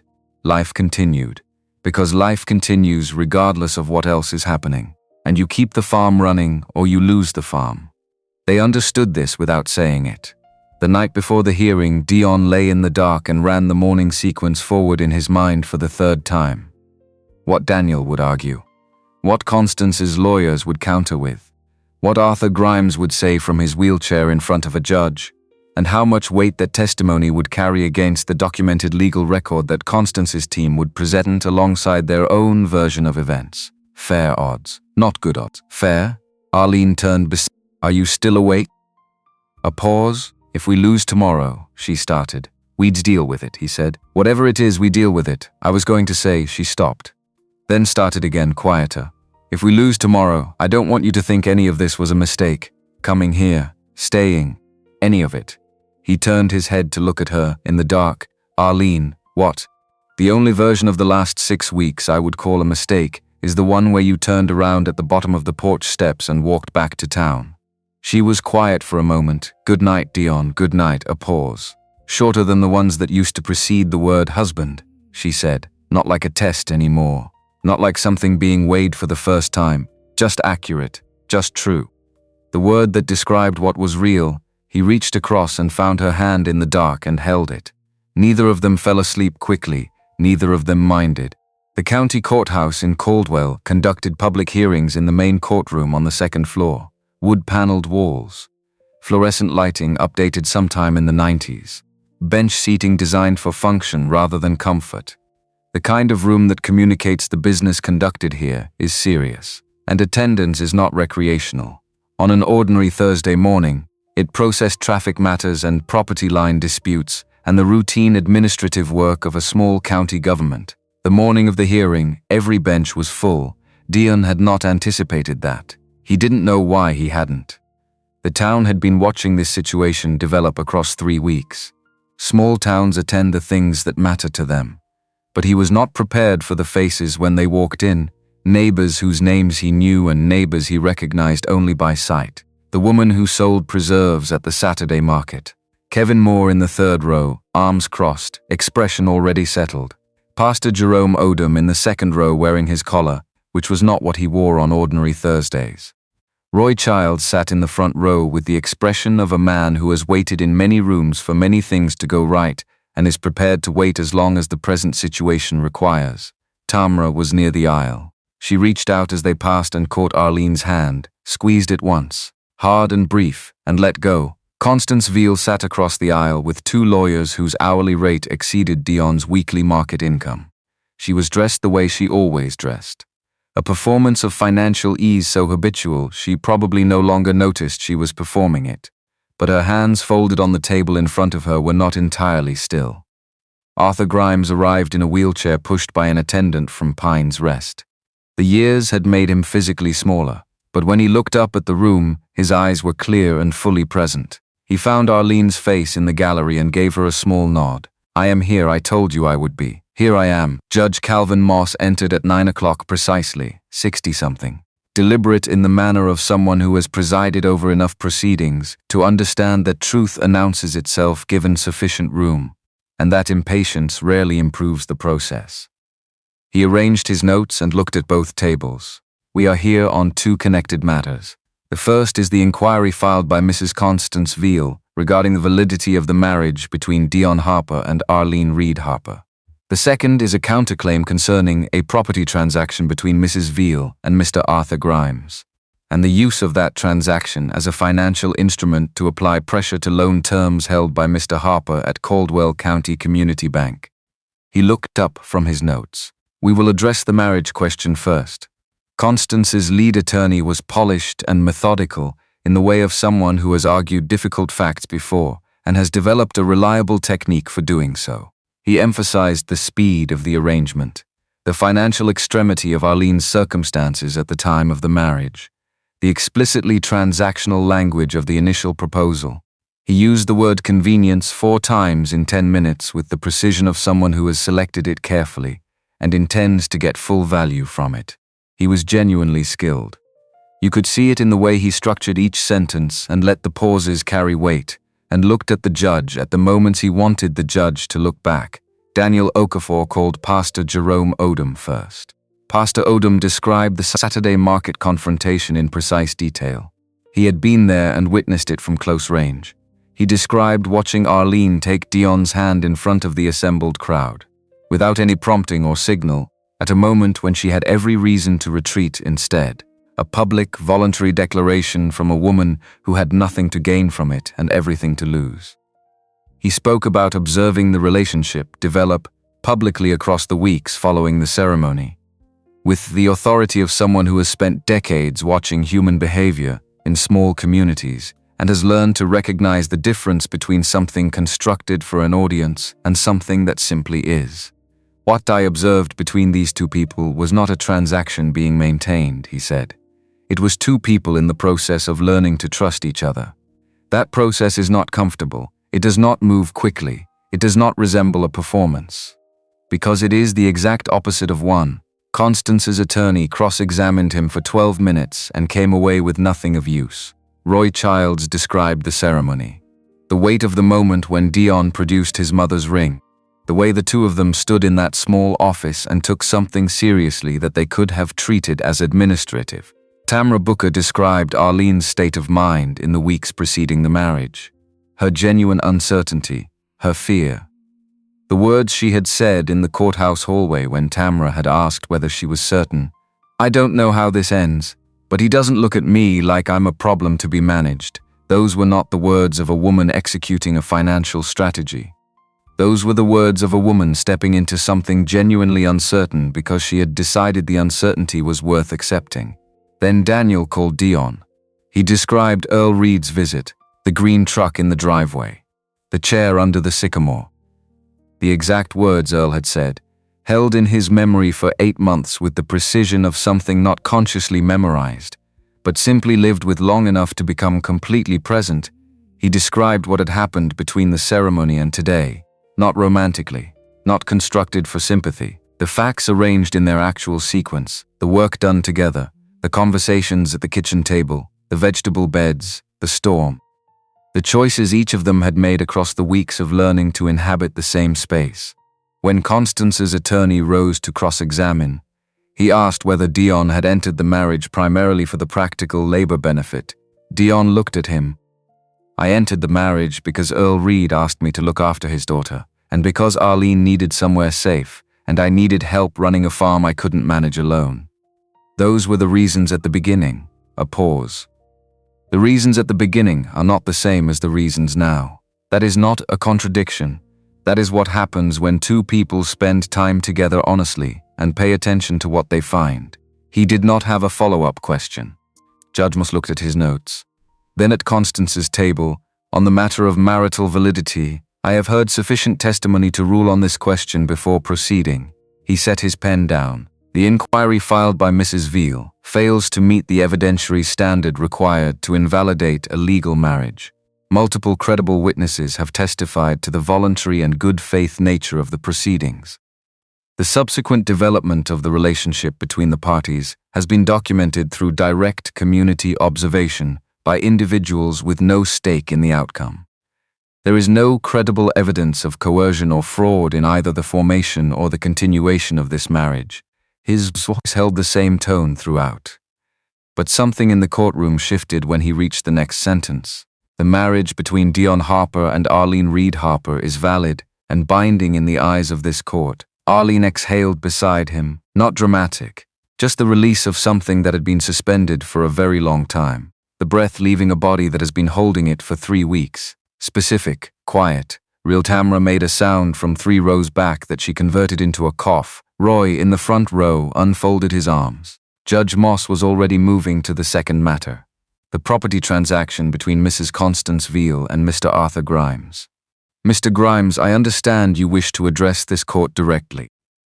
Arthur Grimes had been waiting with the patience of a man who has been waiting for 3 years and has now arrived at the moment where the waiting ends. The attendant moved his wheelchair slightly forward to improve the acoustics. He spoke clearly. He had been in the hospital 5 days after his admission for the stroke.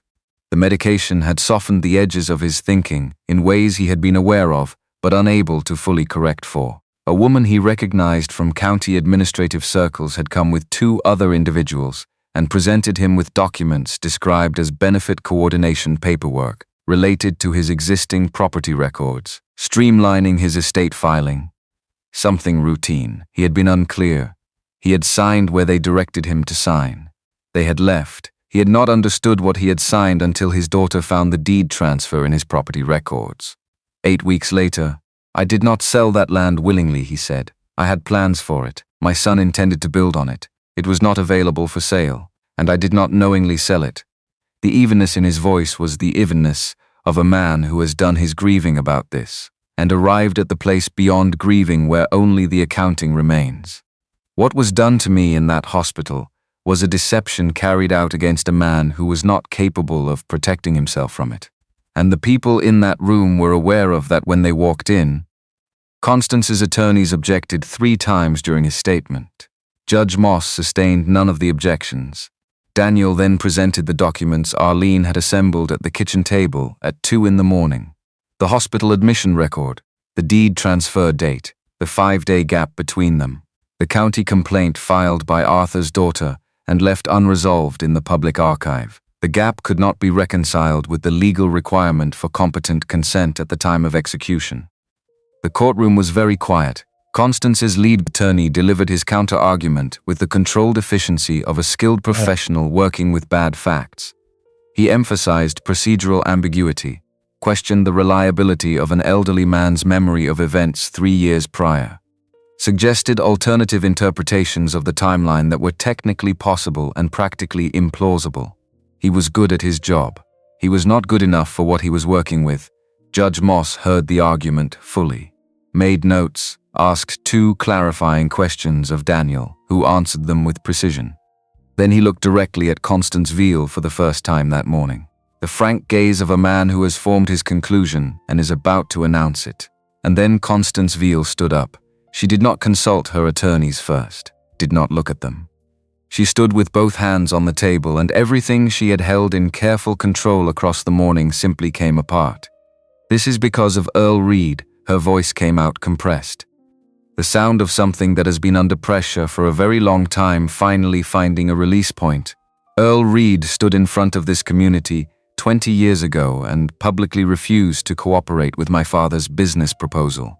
Stood in front of people at the county planning meeting and called my father's land acquisition plan predatory. He used that word, in public, and this county celebrated him for it. She was breathing harder now, the control she had maintained all morning nowhere visible. My father was not a predatory man. He was a businessman who made hard decisions, and Earl Reed humiliated him at a moment when our family could not afford to be humiliated. We lost 3 contracts that year. Lost standing we never fully recovered, and I watched this community reward Earl Reed for 2 decades while my family dealt with the consequences. Her voice dropped but didn't soften. He was wrong. He was self-righteous and wrong. And this man sitting in this courtroom got to keep farming his land because Earl Reed decided to make a public stand at my family's expense. The room had gone to a quality of stillness that is different from ordinary quiet. The stillness of 60 people simultaneously understanding something they had not fully understood before. Pastor Jerome Odom stood up from the second row. He did not raise his voice, he had no need to. Earl Reed is gone, Constance. He spoke to her with the even tone of someone who has sat with people at the worst moments of their lives long enough to understand that anger is almost never the primary thing. It is the thing that sits on top of the primary thing. He has been gone for 8 months. He cannot hear what you're saying, he cannot answer it, and he cannot reach back 20 years and repair what happened. Because whatever happened 20 years ago is past the range of repair. A pause.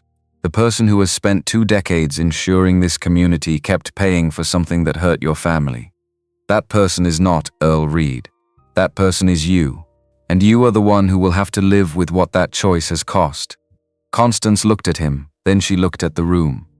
At 15 years' worth of faces she had cultivated and leveraged and categorized according to their usefulness to her at any given moment. At Roy Childs in the front row, at Arthur Grimes in his wheelchair, at Arlene sitting beside Dion with her hands in her lap and her spine straight. Her expression held something Dion recognized, not anger, not defiance, grief. The grief of a woman who had spent 20 years directing pain at everyone within reach and had never once hit what she was actually aiming at. Because what she was aiming at had been gone the whole time. Earl Reed had been dead for 8 months. The version of Earl Reed she had been fighting had been dead for 20 years. The moment the planning meeting ended and the county went home and her family was left with the aftermath. You cannot win an argument with someone who is no longer present to hear it. And 20 years of trying had not changed that fact. Constance Veal sat back down. She said nothing else. Judge Moss allowed a moment. Deliberate and respectful, as though he understood that something had just occurred that warranted acknowledgement before the business of the proceeding moved to its conclusion. Then he picked up his pen. On the matter of the property transaction between Mrs. Veal and Mr. Arthur Grimes. This court finds credible and compelling evidence of a transfer executed under circumstances that rendered valid legal consent impossible. The deed transfer is voided. The property reverts to Mr. Grimes and his estate. A pause. Furthermore, the collateral instrument derived from that transaction and used to apply pressure to the loan review process at Caldwell County Community Bank is found to have been based on a fraudulently obtained asset. The review of Mr. Harper's loan terms initiated under that pressure is dismissed in its entirety. The existing loan terms are reinstated in full. The sound that went through the room was not applause. It was something more human than that. The collective exhale of 60 people releasing something that had been held suspended for too long. The sound of weight redistributing itself across a community that had been watching something out of balance and is now watching it correct. Then someone in the middle of the benches started clapping. Not Tamra, not Roy. Someone Dion couldn't immediately identify, just a person who had decided the moment called for it. Someone beside them joined. And then the sound built the way sound builds in rooms when people have been holding it in for a long time. Constance Veal stood without looking at anyone and walked out of the courtroom. Her attorneys gathered their materials with the efficient speed of men who bill by the hour and have reached the end of the billable work. The door at the back opened and closed. Tamra came around and pulled Arlene in. They stood together in the aisle, and Tamra was crying openly, and Arlene was holding on with the grip of someone who has been bracing against something for 3 weeks and is finally, for the first time, allowing herself to stop. Roy put his hand on Dion's shoulder and left it there. He was quiet for a long moment. Roy was almost always quiet for a long moment. Then he said what he had come to the courthouse to say, whether the verdict had gone this way or the other. Your father would have been proud of what you've built here. Earl would have been too. Dion looked at the front of the courtroom. At the empty space where Arthur Grimes's wheelchair had been. They were already moving him toward the door. At the judge's bench where Calvin Moss was closing his folders with the unhurried calm of a man who considers this a good day's work and is right to consider it that. At the benches emptying around him. Faces he had been living in the same small geography with for years, without always knowing what they were to each other, until a morning like this one clarified it. He thought about Earl Reed sitting in the chair under the sycamore, his body already failing and his voice still deliberate, making a request of a man he trusted because there was no one else he trusted enough to make it to. He thought about what it means to leave something behind that is not property and not money and cannot be recorded anywhere. The kind of legacy that lives in the space between people who treated each other with enough decency across enough years that the accumulated credit is still moving through the world after the person who generated it is no longer present to see it. Earl Reed had been gone for 8 months. He had been present in this courtroom every minute of the morning. The gathering that evening assembled itself the way the best things in small communities assemble, without a designated organizer, without a formal invitation, without anyone specifically being in charge of the result. Someone set up folding tables on the square. Someone brought enough food for more people than had been expected. A man with a guitar appeared and proved capable enough that people wanted to remain within range of him. The November string lights that Caldwell installed each year for the season were already up along the storefronts, strung between wooden posts in the warm amber light that makes an ordinary street look like somewhere worth occupying. People move through the evening in the way people move through gatherings that have been earned rather than scheduled. Some came to say things they had needed to say for a while. The woman from the preserves table found Arlene near the edge of the square and said something too quiet for Dion to catch from where he stood. Arlene listened and nodded and didn't make it more complicated than it needed to be. A man from the hardware store who had stopped purchasing Dion's specialty rosemary 18 months ago, under the kind of ambient pressure that Constance applied to local commerce, found him at the food table. Said he'd like to resume if Dion was amenable. Dion said he was amenable. Small corrections. The kind that don't make any official record and don't resolve everything and matter enormously anyway. Roy ate 2 full plates of a casserole someone had brought and declared it the best development of a week that had contained several significant developments, which, given everything that had happened in the preceding 3 weeks, was saying something considerable. Arthur Grimes's daughter had driven over from the next county when she heard the outcome. She received the news of the judgment with the specific relief of someone who has been right about something for 3 years and has now been told so by a person with the authority to make it official. Tamra found her near the edge of the crowd, and they stood together for a long time, talking in the way of 2 women whose families had been wronged by the same machinery and were only now beginning to name it out loud.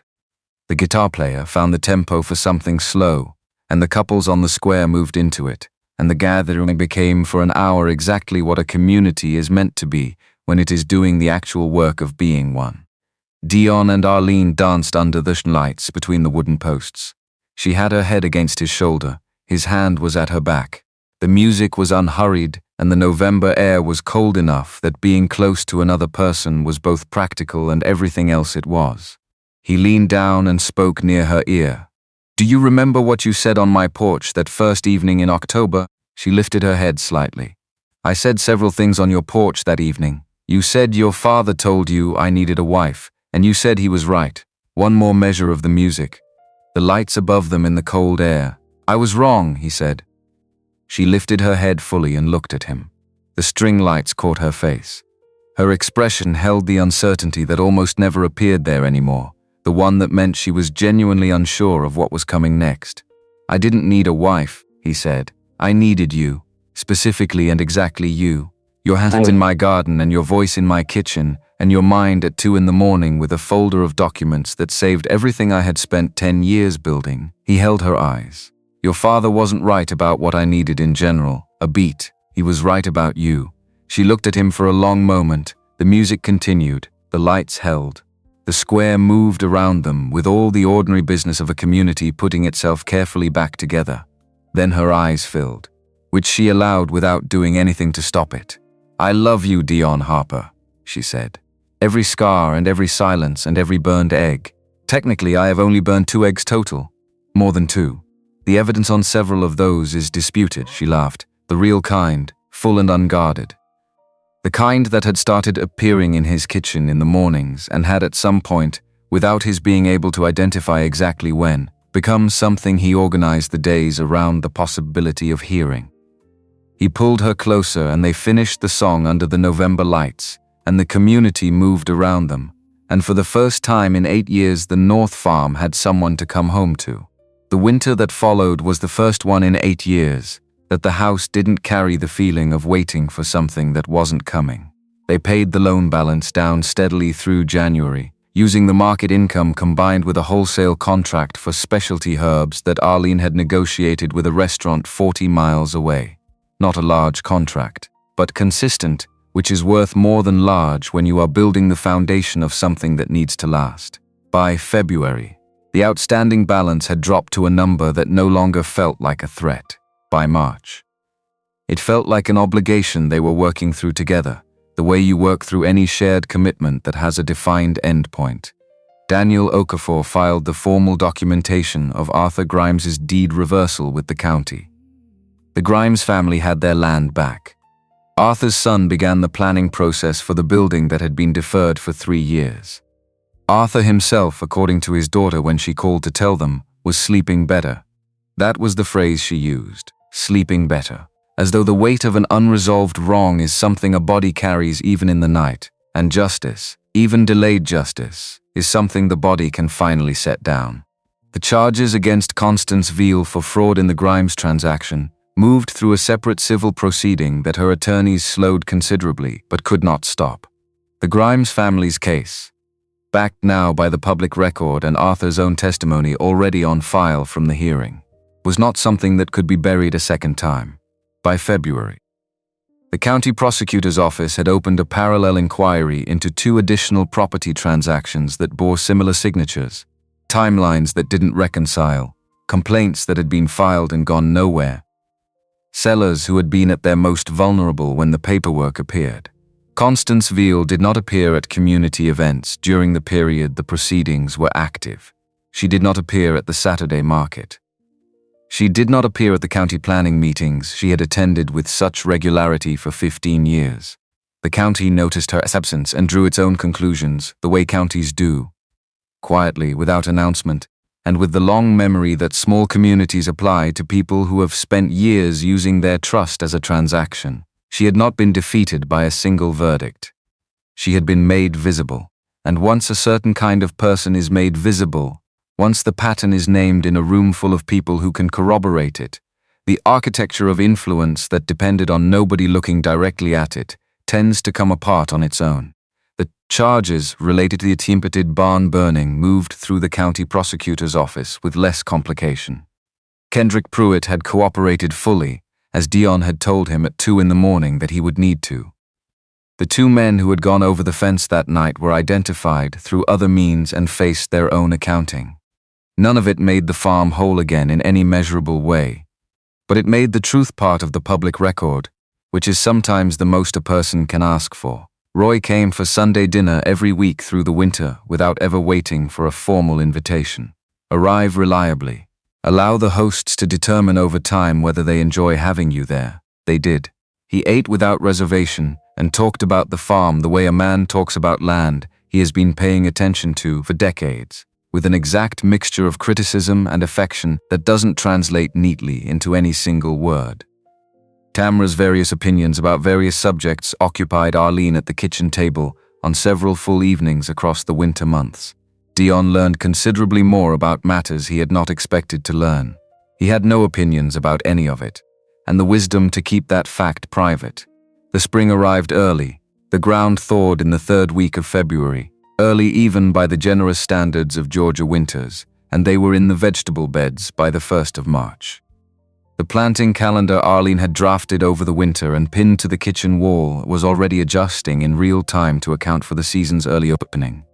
She had added 2 new beds along the south fence, expanded the herbs section substantially, added a row of specialty lettuces about which she had developed specific and increasingly detailed opinions that Dion found, entirely against his prior understanding of his own interests, genuinely compelling to listen to. The farm looked different than it had looked the previous October. Not so different as to be unrecognizable.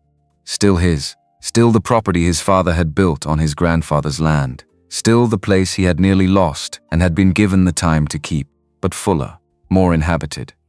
The way a room looks when someone who understands the arrangement of things has spent real time inside it. One afternoon in late March, he came in from the east fence line and found her in the garden. He stopped at the edge of the beds before she noticed him, just watched. She was doing the thing she did when she was fully absorbed in the work, a low, quiet murmuring directed at the plants. Not quite words, more like the sound of continuous attention. Her forearms were dirty past the elbow, her hair was back. The late March light came at the low, warm angle of a day getting longer. She registered him looking. She always registered it. She turned and looked over her shoulder. How does the east fence look? Like it was repaired by someone who knows what he's doing. Did you replace the latch on the second paddock gate? The one that's been loose since before the storm? Same one. Good. She turned back to the plant she was working with. There's coffee inside. He stood at the edge of the bed for another moment. The afternoon light, the new beds, the dirt on her forearms. The woman who had walked up his porch steps in October with nothing left and a message from her dead father and had become, somewhere across the months between then and now, the thing this farm had been missing since before he ever owned it. Arlene. She turned. Thank you, he said. For coming. For staying. For the 2 in the morning and Arthur Grimes and all of it. He looked at the beds she had built and the plants she had put in them. For this, she held his eyes for a moment. Don't thank me, she said. I'm exactly where I want to be. He went inside for the coffee. Left her in the garden with the late light and the new beds and the quiet sound of someone who has found the place where what they know how to do meets what the world actually needs. April came in warm. The garden was running ahead of schedule across all the beds. The market stall had developed a consistent Saturday line. The wholesale herb contract was renewed at increased volume. The spring planting was clean, and ahead of the calendar Arlene had pinned to the kitchen wall. One afternoon she was making her assessment walk through the tomato section. The same bed she had staked in her first week on the property, now full and actively growing in the early season warmth. Dion came up from the field. He saw her standing near the center of the row, not walking, not assessing, still one hand at her side. One hand resting lightly on her stomach, something in the posture. Not anything he could have named precisely. Just something that made him stop. Arlene. She turned. She had been crying. But not the crying of someone in pain, a different kind entirely. The kind that comes from feeling more than a single moment can comfortably contain. She walked toward him. Took his hand. Placed it over the place where hers had been resting. She held his hand there without speaking. Just held it, then... We're going to have a baby. The garden was around them, and the April light was coming at the low angle of late afternoon, and somewhere near the barn, one of the cows was making its opinion known, and the whole ordinary continuing world of the farm went on doing everything it always did. Without pausing to mark the fact that something in the middle of the tomato beds had just become irrevocably different. Dion stood completely still. Then he picked her up. He is not someone who picks people up as a general practice. But he lifted her off the ground and turned in the middle of the beds, and she laughed. The full surprised version of it, unguarded and complete. And that laugh went out across the yard and the field beyond it, and probably all the way to the red dirt road. He held her there in the turning and the light and the impossible, ordinary weight of a moment that had no adequate description. He set her down and held her face in both hands. I love you, he said. I love you, and I love all of this, and I love everything that this is. She was crying and laughing at the same time, which is a combination she managed with more grace than most people he had encountered. My father was more right than he understood when he said it, she said. He told you that you needed a wife. But what you needed was a family, Dion. What this whole place needed was a family. He looked at her, at the garden behind her, at the house behind that, at the field beyond the house, at the April sky above all of it, going the deep blue that Georgia produces when the season has fully committed to being what it is. That evening they sat under the sycamore. Dion had built a bench there over the winter. Good wood. Solid joinery. The kind of construction meant to outlast the person who made it. He had carved their initials into the back rail, D and A overlapping, and felt slightly foolish about it when he did it, and had not felt foolish about it at any point since. Arlene had her head against his shoulder. The April evening was cool, but not cold. The lights in the farmhouse windows made the place look like what it was, occupied, lived in, somewhere that had been actively chosen. She spoke into the darkening air. Thank you, Dad, soft, into the April dark, into the space between the sycamore and the wheat field, and the sky going deep blue above it all. You were right. Dion put his arm around her. She leaned into him. The wheat would go in next week. The garden was ahead of schedule. The baby would arrive in November. The farm's quietest season and the most significant event of their lives would come at the same time. Which seemed, on reflection, exactly right. You tend what you have. You trust the ground. You stay when it becomes difficult. And you pay attention to what comes up. A woman had stood on his porch in October, with a message from a man who had loved her enough to plan carefully for what would come after he was gone. And from that, from nothing more than a father's faith in the right people, a daughter's courage in showing up anyway, and a farmer's willingness to say yes to something he didn't have nearly enough information to fully understand. He had been given back everything he had gradually stopped believing was still available to him: the farm, the work, the house with its sounds at night, and this, all of this, a weight against his side. The child they hadn't yet known about when the year began, the bench with their initials in the grain of the wood, the field going dark at the close of another day that had been, in every way that counted, enough. The North Farm held its April quiet, and inside it, two people who had each been alone for too long sat under the sycamore in the last of the light and listened to the season change.